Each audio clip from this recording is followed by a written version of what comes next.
And on another ordinary day in the Kaiju city, an emergency alert is issued, asking some residents to go to a shelter, safe. Then a monster begins to attack the city, and the message continues to be sent to local residents, indicating the greatest risk areas. In this, a woman informs them that the monster is leaving Yatabashi towards the city of Yamashita, measuring approximately 60 meters, and then all combat units in the city go to the creature and open fire on the monster, and then the 3rd Combative Division descends on the spot to face the monster, and thus a fierce combat begins between these two forces, until suddenly, one of the men passes through the monster's body using a powerful weapon of war, in which the monster explodes in a bloodbath, and meanwhile, one of the workers eats his snack while watching the guts of the man from afar. Monster thrown everywhere. So the team leader decides to put them to work, and when they return to the city, the local residents begin to praise the members of the 3rd Division after they finally managed to defeat the Kaiju, and furthermore, they welcome the fact that 3rd Division always managed to defeat the Kaiju without having any casualties in the team. And meanwhile, the worker walks through the city bumping into the crowd, and then he talks a little about his work, which consists of cleaning the areas where battles against the Kaiju take place, and how they only take the remains of the monsters. They end up not receiving as much gratitude from the people. And during his work, he is stopped by a superior's drone, who asks him to give him a sample of the monster, as Izumo Tech is in need. And returning to work, Kafka notices his companions lifting a giant piece of gut and tell them it's not time for that yet. However, they end up listening too late, and the guts explode, catching some blood on the surface of one of the men's skin. Workers, in this Kafka gives first aid to his friend and reassures him, saying that this has already happened to him several times too. In this, Kafka notes that the post-combat scenario is always this mess when the 3rd Division is called, because the bodies of the monsters are so disfigured to the point that they cannot differentiate what is an organ and what is not. And when doing a 360 on the area, Kafka states that they will not fix the situation in just a week, as the boss asked. Then one of the employees draws his attention and explains that Kafka will be transferred to another place, as he will take care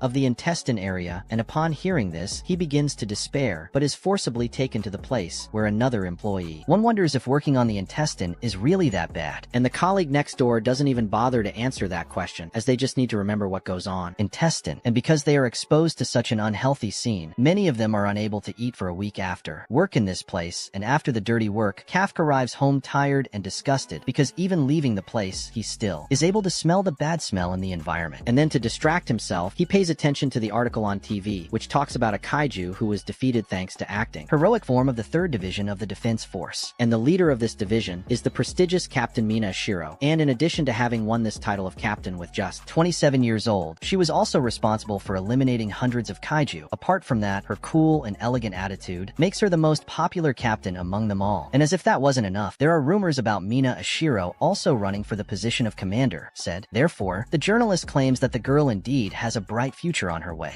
Kafka turns off the TV disappointed with himself, because unlike Mina Ashiro, he ended up in a degrading sub-job and unhealthy, but as soon as he thinks about it, he decides to put these thoughts aside and tries to convince himself that his work is very important. After all, cleaning the city is a great help for everyone. Other than that, Kafka claims that this job allows him to live in a decent apartment and eat whatever he wants, and for him that's enough. And the next day, he goes to work already feeling a headache and associates it with that report that saw the day before. And upon arriving at the company, one of his colleagues takes him aside and introduces him to Ichikawa, a young man who will start an internship in the company. However, the boy's goal is to join the defense force one day, in which Toku explains to the boy that Kafka, I also had the same desire as him, but ended up giving up halfway through. And upon hearing him discouraging the boy, Kafka tells him to stop it, and Ichikawa asks what led him to give up his goal of joining the defense force, in which Kafka explains that even though he did his best, there were people who were always very better than him, and this made him reach his limit, consequently making him give up. And upon hearing this, Ichikawa makes it clear that he will not give up like him, otherwise he would prefer death. In this, Kafka feels, who ended up paying like a fool in front of the intern. And after that, they return to the city and start to organize themselves for work, and then Kafka and Ichikawa are sent together to the intestine area. But upon hearing this insult, Kafka tries to complain to his supervisor, who argues against, saying that Kafka is doing very well in the gut. And after finishing the work, Kafka notices Ichikawa's disgusted face and starts to make fun of him, but then he too becomes angry. He contorts in disgust, and the boy tells him that even though he brought his lunchbox, he can't even eat it. And then, Kafka gives the boy a multivitamin and says that he should at least have something in his stomach to last the day. Work, otherwise the boy will black out before the end of the afternoon. And furthermore, Kafka offers Ichikawa an object to cover his nose, as it will help him with his work, but he refuses the item, and then everyone gets back to work. And at dusk, Kafka feels relieved to have finished finished the stinkiest part of the work, and suddenly, he is surprised by Ichikawa, who goes to him to thank him because of him, Ichikawa was able to win his first day of work. With that said, the boy blushes and leaves. However, he returns and reports that enrollment in the defense force will increase to 32 now, and suggests that Kafka give a new chance at his dream. After all, he made a very sad face when he said that he had given up on joining the force of defense, and after saying that, he acts tough and says he also doesn't mind if Kafka gives up on his dream, and then Afka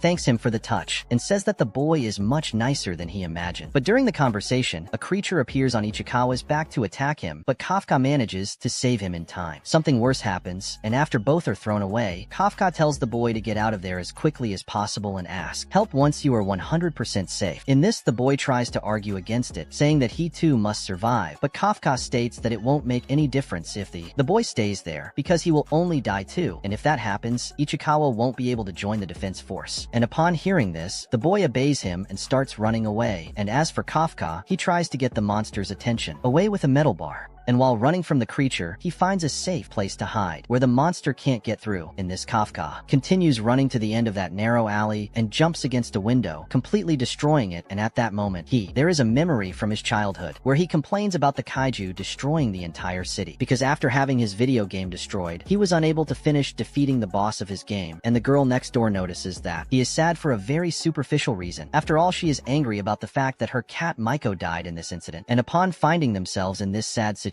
they both decide to join the defense force, but Kafka, with his competitive spirit, he proposes that they do a challenge to see which of them will become the best officer in the defense force. And returning to the present, Kafka continues to run away from the monster and feels that his life is taking a turn that he would not like. In this, he decides to face the creature head-on, but Kafka ends up receiving a direct blow, and then he goes back to thinking about his childhood and how he let things get to that point. And before he can get up, the creature attacks him in hopes of devouring him, but Ichikawa appears just in time and saves her, and instead of thanking the boy, Kafka gets angry because he had ordered him to escape from there. And then Ichikawa explains that he has already called for reinforcements to help them, and furthermore, he states that if he left him behind, I would never be able to join the defense force. And upon hearing this, Kafka begins to feel useless, because in addition to not being able to protect his video game, he was also unable to protect his friend's cat, and to make matters worse, not even his work in turn was able to help, so monster starts to attack them. However, they are saved by the 3rd Division of the defense force, led by Captain Mina Ashiro, and after shooting down the target, she asks Igarashi and Takaraji to help the injured, and as for the others, Mina asks them to follow her, as they will check for other Yoju in the area. And after that, he wakes up in the hospital. Remembering Mina's performance, he is surprised. After all, she was able to take down the creature in less than a second, and suddenly, Ichikawa calls out to him and explains that when Kafka told him to run at that time, he practically saved him. Therefore, he considers him a cool guy, and upon hearing that word, he remembers the challenge he proposed to his friend about them competing to see who would be the coolest officer in the defense force. And precisely because he had this attitude, Ichikawa suggests that he join the defense force, and upon hearing this, Kafka notices that the boy is right and thanks him for the advice, as Kafka had been lying to himself about his dreams for a long time,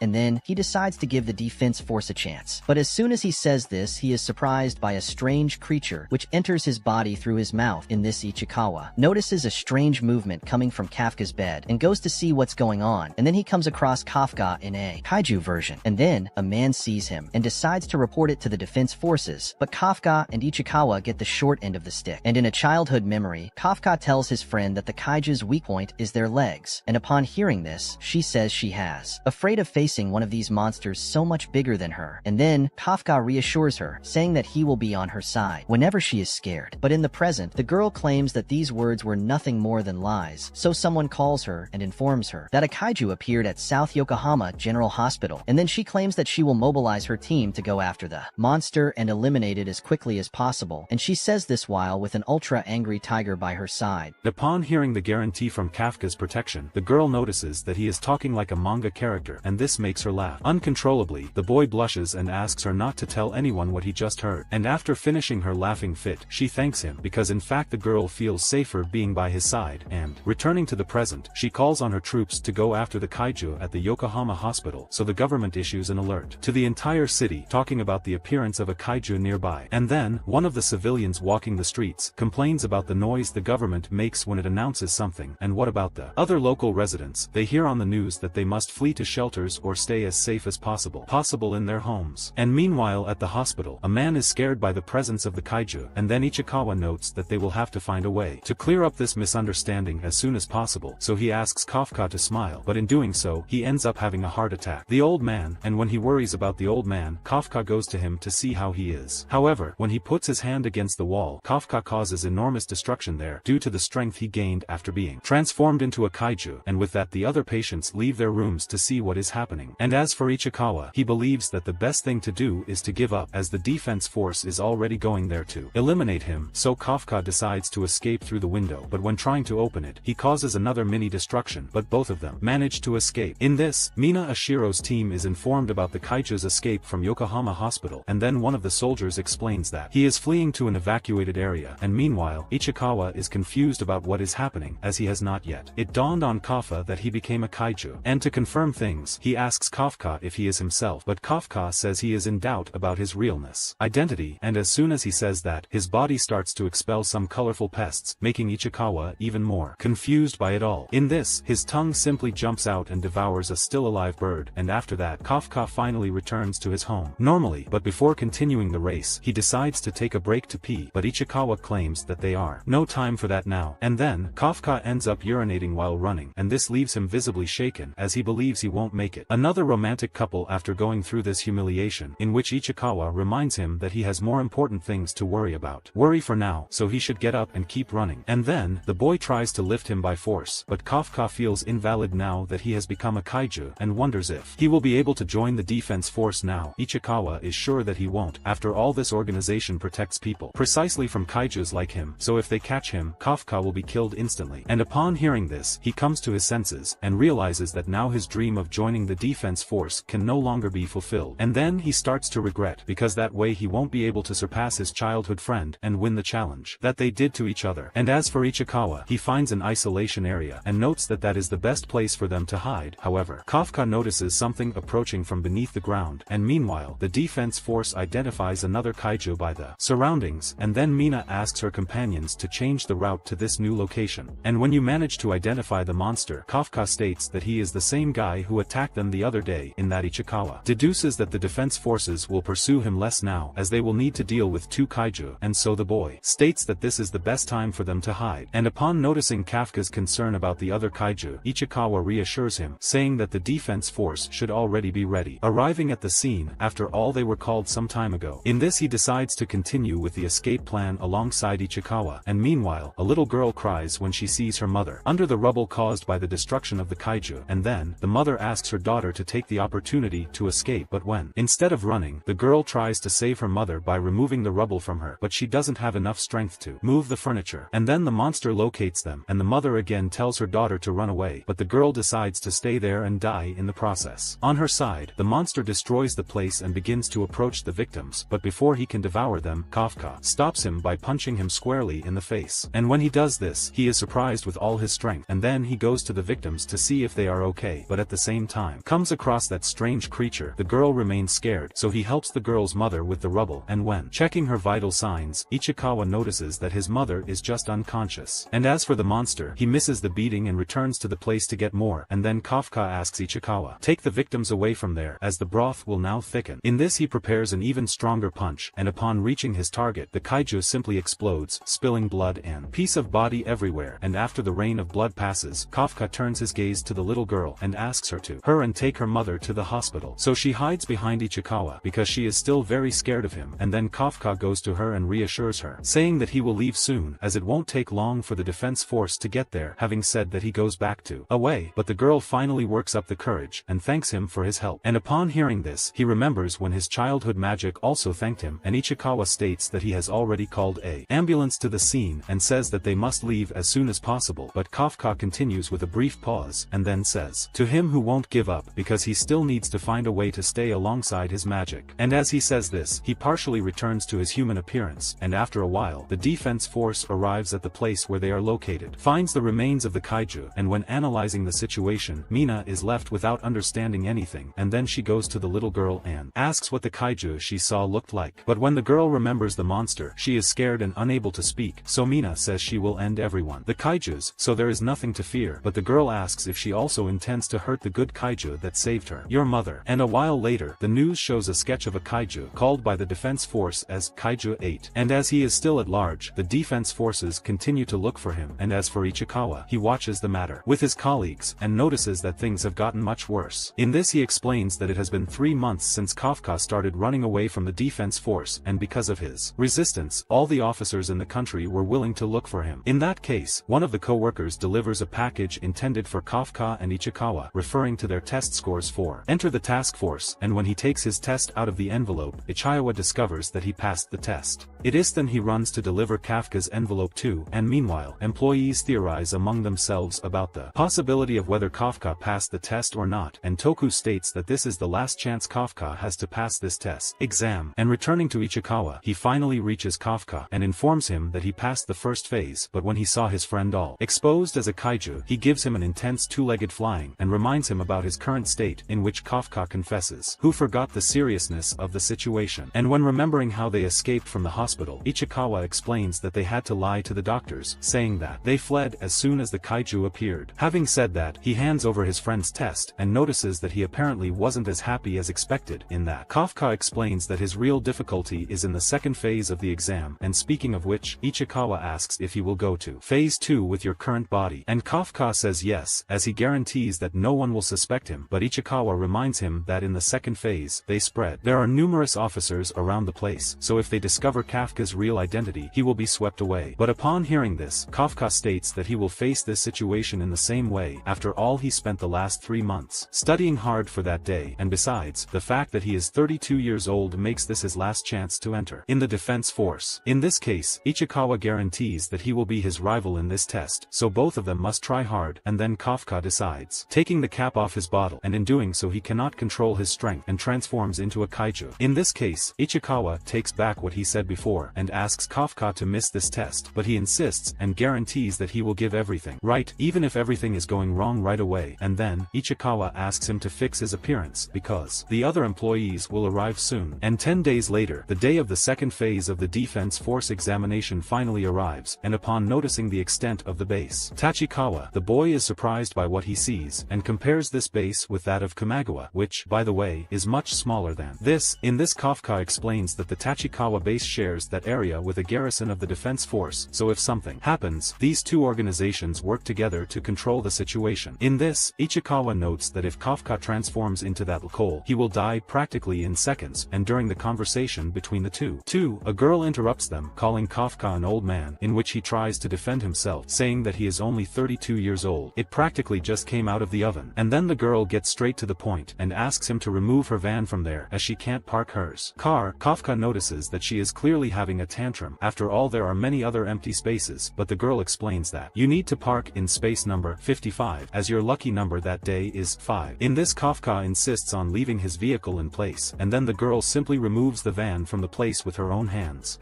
and upon seeing this, Ichikawa asks who she would be, and the girl introduces herself as Kikoru Shinomiya, candidate number 2016, and furthermore, she explains that her hobby is killing kaiju, and speaking of which, she approaches Kafka, and states that he has the same smell as those monsters. And when she feels the kaiju wave, seeing Kafka and Chikawa starts to explain that they are both cleaners, and that's why they smell like kaiju, and Kikoru asks what two cleaners are doing there, but while they are talking, Kafka simply takes the van and puts it in its place and says that he is candidate number 2032, Kafka says, and he tells the little girl to remember him, but while they were talking, Mordo ends up taking his place, and she says that she thought the test would be just formality. However, because of Kafka, this could even be fun, and she says that she will put Kafka in his place, and when he stays behind, Chikawa starts to get upset. After all, it hasn't even been minutes since they arrived at the base. He has already used his power, but Kafka is happy that he managed to transform only the parts that are not seen. So while they argue, the guards will ask what they were seeing, so they say that it's nothing, but Chikawa says that the next time he does something like that, he will tell him to send 1904. Go home and stay and think about the guy who already gave up once, so this is the last chance he has to stay by her side, and that's precisely why he won't give up for anything. And already in the middle of training, Kafka starts to think about what's going on. After all, he continued training just out of habit, but he can't keep up with the people there, and he says that the second phase of the test is divided into two parts. One is athletics and the other is the aptitude test. Ichikawa says that the test of aptitude is what you have or you. He has no talent. He thinks he'd better get the best grades he can in the physical test, and he says that before he was just below average, but now it's much worse, and he wonders if that's what happens when he turns 30, and he begins to wonder what would happen if he used his power and asks if he could reach the front, but he still does very poorly in the physical fitness test, finishing 119th out of 225 people, and Chin-Mia comes in 5th place, and she goes there to make fun of him after all he sent her. 1958. Keep an eye on him and pay close attention to it. He starts asking her to forget his name while the girl leaves, and Chikawa tells him that he didn't use his power. Chikawa and Kafka says that it wouldn't be fair to all those who trained to be there. However, he says that's what he wanted to say because he thinks he should have used all his powers, because he says it's been a long time since he took this test. But Chikawa says he thinks that's not the only reason why he had gone so bad. So Vice Captain gives the captain the record of all the participants and says that some of them attracted a lot of attention. But what catches her attention is Man is in the middle of those, and he starts talking about the most promising newcomer of this year's recent graduate, and he says that Zumo came in 2nd place, and he also says that he has to make mistakes with Furu Rash. He says that he was among the first in the Rithi Extermination Technical School today, and he is very good, and also talking about Aoi Kagurag, the promise of the land forces of self-defense, and they say that he refused a position guaranteed at FDA. Everything to try the defense force, and he says that it's not just that because there are more Extermination University candidates than there would normally be, and he says that normally they would try to become executives and not field agents, and Kafka says that it makes sense for the local level to have went up so much, and he says that who else is drawing attention to her because she is 16 years old and graduated from the California Extermination University, and they say that she is the strongest to achieve this effect and is also the greatest talent that has ever emerged, and all world is well motivated to face Kikoru, and Chikawa says that this is an extremely talented group with Kikoru Zanomiya at the top. So Kafka is impressed, and the girl comes close to him asking if he already knows how incredible she is. At this he grabs the girl saying he didn't know she was so talented, but her security guards start beating Kafka, telling him not to touch his boss, and everyone there is wondering if Kafka would be a fan of Shinomiya, so she says it's the 2nd time he's been embarrassed. She's excited to see how many more times is he going to do this, but Kafka says that she's the one who's going to be embarrassed, but he says that anyway he's pretty screwed. Chikawa says that there's still a chance because since the test was passed, the second part involves discarding Kaiju, and the objective is test knowledge about Kaiju and the ability to work in groups, and he says that this makes candidates realize that the job does not involve just killing the Kaiju, and Titaka says that was precisely why he chose disposal as his part-time job, and so on. Both 2208. They get more excited and stop in front of a gigantic gate with the vice captain in front of them, and he says that he is the head of the committee for the second part of the test, and they will do their aptitude test in that area, while he says that his test would be finding the Kaiju. Kafka thinks that they would have to dismember him, but he says that they would have to neutralize him, and they see the Kaiju still alive inside, and the Kaiju, upon seeing them, comes running towards the troop, but he is stopped by a grate that won't let him go out there from inside. While this Kafka falls to the ground scared, and the only one who had this outrageous reaction was him. Meanwhile the others are excited and maybe surprised, and when K Choir sees the shame he is making, she starts laughing, and Kafka gets all embarrassed asking for Chikawa if he hadn't said that they would just dismantle the bodies of the Kaiju, but Chikawa says that it has been like that for the last 2 years, and he is also disappointed, and the vice captain says that he can't send them away empty-handed, so he says that they will to have. When he wears something special, he soon notices that it is the Izumatech equipment, and when Chikawa puts on the suit he begins to see that it is adjusting perfectly to his body, and then the synchronization begins. He realizes that it is merging with his body together with the Kaiju's cells contained in that suit, and with that he feels his muscles getting stronger and also a heat coming from it. He says that it is a Defense Force Kaiju combat suit, which he says is made of organic material taken from the Kaiju. It is multiplies the user's combat power immensely, and he says that for now there is no better weapon that they can use with Kaiju. And then Konomi Komoi begins to measure the combat power emitted by whoever is wearing the costumes, and she says that Chikawa has a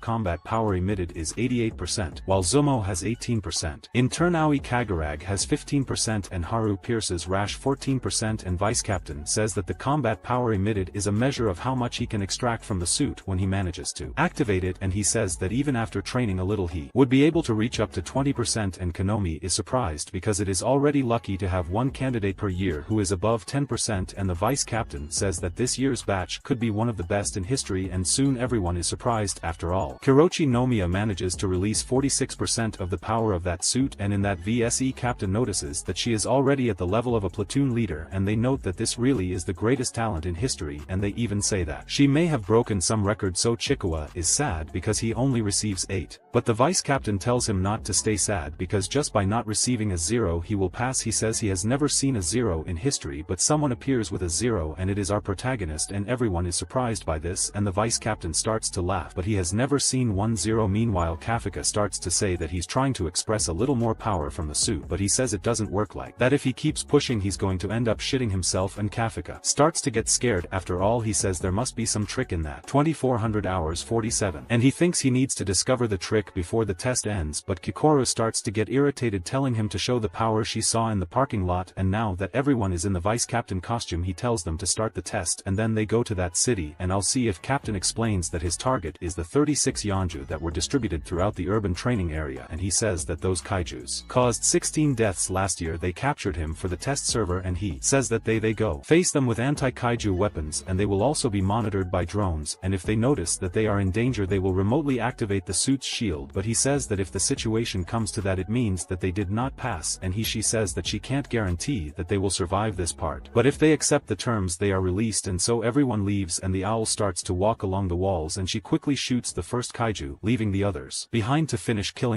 So they ask for the 12 most prominent and notice that 03 has already been killed, and Kafka gets frustrated but decides to go all out, but his weapon is very heavy and he's not being able to get any power out of the suit, so they start to wonder what they can do. After all, they also can't do much with the powers they got. Meanwhile, Captain remembers telling them that Captain Mina Shiro came to watch this and sends them. They tried to get her attention, and then Saika remembers that scene that he repeats it all the time, so he comes to his senses, saying that he doesn't care about being a 0 but he needs to do something. So he asks Chikawa why are they monitoring them with the drone, and he says that this is true because if it was just to count the number of slaughter they could simply track this, and Kafka says that they are watching and are testing their ability but also how much they can adapt, and Ichikawa realizes that this can be certain, and as they cannot have attack power they choose to go for the support, taking a pistol. Then he arrives at the scene of the confrontation and immediately identifies that kaiju and remembers that he has already dealt with him. He realizes why they put those things in his suit, and he takes a light grenade and throws it at the monster, and after that Chikawa asks what which he did, and Kafka says that he has weak eyesight but his hearing is highly developed, and he says that just leave it to the deaf who become easy targets. In this he tells number 2 to shoot the skin on his belly because it is weaker of most kaiju, and in this they can easily kill that kaiju with a few shots. Then they notice that they managed to do something. After all, they're tired of dismembering them and they know these kaiju from front to back, and when Kafka was creating a little hope he is caught by a kaiju who hits him directly on the wall. It looks like he had several fractures, and the vice captain asks them to prepare the shield, and Kafka is very apprehensive with this, but when he was about to be bitten someone managed to shoot the kaiju, breaking him into several pieces, and Kikoro tell him that this was the third shame, and when she is in action no one can give up, and when he thanks her for saving him she says she will kill the other kaiju, then tells him to lie there like a loser, and in that she leaves stealing a lot of kills from several of them, and they start to wonder if her equipment is really the same as theirs, and they also notice the difference that the released power makes. So Kafka tries to get up to continue his test, but the vice captain talks to him, saying that his vital signs are irregular and probably this comes from several fractures and maybe even vital organs have been hit, and then he starts to think that he is going to be disqualified and remembers the 0% and starts to get sad, thinking that talented people always pass in front of her, and this is linked to the fact that he won't be able to stay by her side. As for this, the vice captain advises him to give up. After all, not even the shields are perfect, but Kafka says that he is the one who decides whether to give up or not. He says he knows he's too old to dream, but he gave up betting everything he's lived up to that point to follow his dreams, and now he's going to deserve it, so his 0 becomes 0.01, and he says this time he won't give up no matter what to cost. And after having his leg fractured, Kafka manages to get up anyway, leaving everyone surprised by his resistance, and then Sashiro says he will turn on the remote shield if things get out of control, and as for Kafka, he asks his partner move forward without worrying about him. After all, they agreed that they would act independently. However, Ichikawa extends his hand to him and says that he will support him so that together they can do their best, and to hearing this, Kafka remembers the time he was saved by the boy and decides to join him, whereupon Kafka mounts Ichikawa and both they go into combat while discussing their strategies. And then Sashiro goes crazy with the duo and asks them to approve them both in the comedy category, and upon hearing this, Konomi tells him to take his work more seriously. And as for Ichikawa, he notices Kikoru right in front of him facing a kaiju, so he asks Kafka to prepare to attack him, provide support as soon as they reach it. And meanwhile, Konomi narrates the progress of the test and explains to everyone that the 2016 participant has just defeated the last Yoju in the Delta area and is facing the Hanju. And after ending the last threat, Kikoru surprises everyone with the ease she had in finishing the Hanju, and and with that, Konomi announces the closure of the final stage of the test and congratulates all participants for their efforts in the test. In this, Kafka feels frustrated with the end result and states that Kikoru is in fact very fast. And meanwhile, Konomi gathers the drones and calls the doctors to take care of the injured, and as for Sashiro, he continues thinking about how the test was finished so quickly. After all, he had a lot of work to organize the test. So, Mina claims that Kikoru is even more powerful than the rumor suggested. And then, Sashiro reminds her that the girl is Director Shinomiya's daughter, so they couldn't expect anything less from her. And for him, the girl will certainly be a very important piece in the defense force, as well as being a light of hope for the country. And meanwhile, Kikoru looks up to the skies and asks her father if she performed perfectly. And after that, she decides to go to Kafka to laugh in his face once again, but before leaving, she ends up being attacked by the back. And meanwhile, Ichikawa comments to Kafka that the girl was indeed the monster that the rumors reported, and Kafka in turn confesses that she actually taught him a lesson, as she said she would. However, he states that everyone only made it to the final thanks to Kikoru, so now they just need to wait for the results of the test. However, they are surprised by the attack of more kaiju, so Ichikawa suggests that they leave the place. And as for Kikoru, she falls to the ground vomiting blood, and notices that she almost couldn't protect her heart as she was focusing on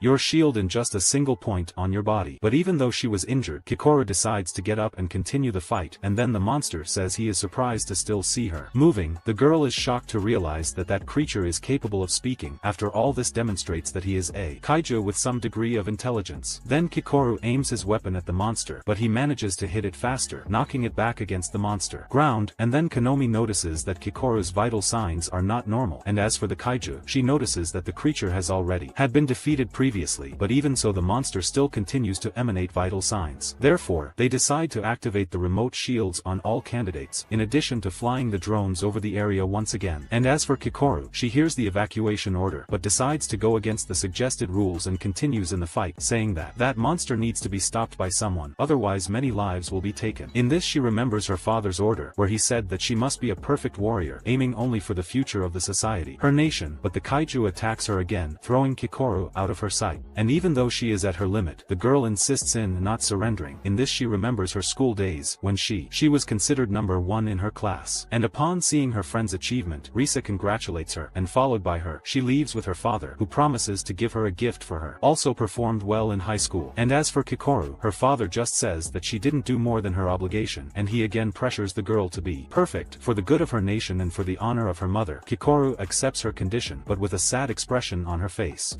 And returning to the present, Kikoru takes his father's words to the ultimate consequences, and states that he will not lose that fight under any circumstances. And while going on the attack, the girl again remembers her father's imposing speeches, where he asks for her to move forward, always surpassing anyone around her. And when attacked again by the kaiju, Kikoru's arm is injured, but the girl claims to be able to continue fighting. In this, the defense forces finally arrive at the location, and upon noticing the monster more, Konomi notices that the defensive uni-organ of the creature regenerated even after being cut. And in addition, the creature is condensing energy for a new attack, and when he finds himself in this situation, Kikoru feels that the moment has come, his end, and soon apologizes to his father for having failed. However, Kafka goes to her and says that the girl did very well, so he transforms into his kaiju version and explains that the Kikoru's effort was essential for everyone to evacuate successfully, so he asks her to leave the rest alone. Your hands. And meanwhile, Ichikawa remembers when he asked Kafka to back off, but when he looks to the side, he notices that his partner was no longer there, so he deduces that Kafka intends to use his kaiju transformation in combat, and this leaves him worried that the defense force will certainly kill him once they discover his secret. And returning to the present, Ichikawa is sure that Kafka will transform. After all, in moments of pressure, Kafka doesn't usually think twice. And meanwhile, Kikoru is shocked by the scene in front of him, and then Kafka begs the girl not to tell about it to no one in the defense force. And while the two talk, the creature prepares its attack, but Kafka notices the attack in time and throws the attack away. Once that's done, he tells Kikoru that he will keep her informed about all the details surrounding his transformation, but for now, he decides to just focus on finishing off the monster in front of him. And meanwhile, Konomi detects a mysterious and ultra-powerful energy source near the Hanju, and so she deduces it to be another kaiju in the area. Sashiro asks for images, but Konomi explains that the explosion that just happened cut off the communication network that they had, so they don't have images of what's happening on site, but she has access to the strength level of the new kaiju, and is soon surprised to see that the monster has a strength level of 9.8. And upon hearing this nonsense, Sashiro deduces that the shock wave must have damaged the sensors, causing these to appear completely unbalanced numbers. Otherwise, Sashiro states that this would be one of the strongest kaiju in all of history. And meanwhile, Kafka prepares a single blow to finish off the monster, and when he hits it, the kaiju simply disappears, leaving only your legs to tell the story. Then Kikoru stands from afar watching that scene with a look of terror in his eyes, and suddenly the monster begins to regenerate, leaving Kafka completely desperate, but the creature falls again. Then a Yoju tries to attack them, but Kafka promptly ends the threat, and tells Kikoru that everything will be fine now, but he scolds the girl, saying she shouldn't take so many risks. Then Ichikawa appears just in time, and tells Kafka that he should follow his own advice too, as he could get caught, transformed into a kaiju if he didn't take the necessary precautions. And while the two argue, Kikoru falls to the ground without strength, and the representatives of the defense force arrive at the scene of the conflict. Sashiro notes that he has already encountered that kaiju before, and as for Konomi, she informs that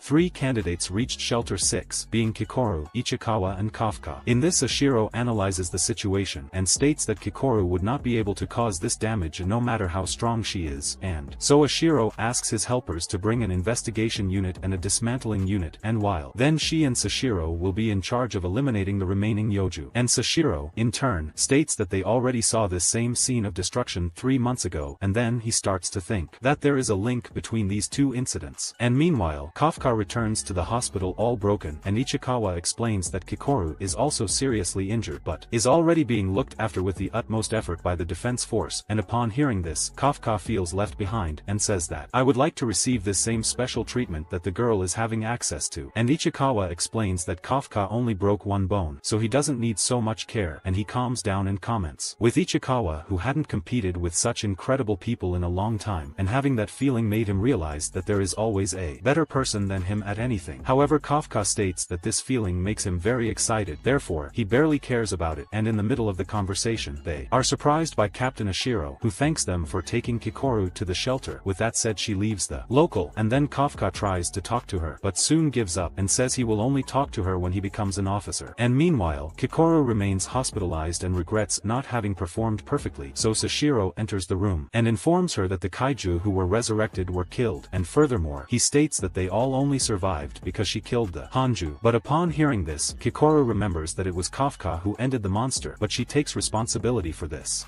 to prevent Kafka's secret from being revealed. And after that, the newspapers report about a strange phenomenon that occurred during the defense strength test, where a kaiju came back to life. However, no one was killed during the entire process. And upon hearing this, the talking kaiju is outraged, and then he receives a call where a man tells him to return to activities. In this case, the kaiju returns to its human appearance and goes to its co-workers, disguising its real identity. And while Ichikawa and Kafka argue, they are received by the head of the company, who gives them correspondence. In this, they sit at the table and count to 3 to open the document, but before Kafka feels pressured, because that is her last attempt to hand over the defense force and reach her childhood friend. And upon thinking this, he quickly opens the correspondence and is surprised by what he reads. And meanwhile, the participants who were approved for the defense force get together, and suddenly Shinomiya appears there too, and her friend congratulations for coming first in the test. And Shinomiya in turn says that she was chosen to be the class representative, and one of the boys comments with his colleague who had hoped to come first, but given the circumstances, he believes he will have to be content with just competing for second place, in which the candidate next to him explains that he got a high score in the physical test, so he will be behind the first place for sure. And meanwhile, a boy bumps into Ichikawa, who in turn complains about his lack of politeness in not introducing himself before, and then the boy claims to be Haru Furuhashi. That said, he asks if Kafka passed the test too, but in the middle of the conversation, they are interrupted by the arrival of Captain Mina. Then she goes up to the stage and announces the beginning of the induction ceremony, calling Shinomiya to the stage, and after standing face to face, Mina declares that all 27 candidates present there have become defense force officers. And as for Shinomiya, she swears on behalf of everyone that they will defend the organization's causes with their own lives. In this, Minace remembers that the girl contributed a lot to the incident that occurred after the test, and because of her no one ended up dead. But upon hearing this, Shinomiya makes a face of disappointment, as she is receiving congratulations for something she didn't do, and for her, the one who should be hearing all this applause was Kafka. And speaking of him, she notices that Kafka is not present at the place, and when she remembers more about the last contact she had with him, Shinomiya goes back to wondering more about that mysterious kaiju form he took in the middle of the battle. And to resolve all her doubts, she tells herself that she won't let Kafka disappear, and when talking about him, the big uncle finally appears for the ceremony. However, he fails, and going back a little to the past, the defense force analyzes summarizes Kafka's test, and they notice that he failed because in addition to getting the lowest grade in the physical test, he also got 0 on the aptitude test. However, Sashiro explains that during the last test combat, he was able to locate the enemy's weak points and was willing to help in general, prioritizing his partners above his own score, so this makes him a candidate different from the others, since not everyone would do something like that. But besides that, Sashiro states that Kafka is very funny, and that in itself pleases him enough, and so he decides, put Kafka in your platoon as a cadet and train him little by little. And returning to the present, Mina explains that she left Kafka out of the induction ceremony because he was a cadet. In all that, they start to look at the stage in distress, until suddenly Sashiro goes there and passes the floor to Commander Ashiro. Again, in this she says she is happy that they have decided to enlist for the defense force, and explains that it has been emerging for some time, much stronger kaiju than before, and in addition, there was also the recipe that they observed of a kaiju returning to life. And given this context, she states that extermination missions will be extremely dangerous, as some people may end up dying in the first mission, so it doesn't guarantee that anyone there will survive over time, but still, Mina guarantees that she will lead the front line in battles, serving as their shield and spear. In this, Kafka shouts in the background, calling the captain informally by her name and saying that he will stay by her side forever. In this she tells him that Kafka spoke without permission and addressed a superior with lack of respect, so she sends him pay 10 push-ups as punishment. And upon seeing this, Sashiro starts to burst out laughing, and Mina in turn leaves the place with a smile on her face, because now they will have Kafka in place to make it lighter. And Sashiro in turn remembers that incident where a kaiju with a strength level of 9 suddenly appeared, and taking some points into consideration, he starts to notice some strange things in Kafka, and then decides to keep him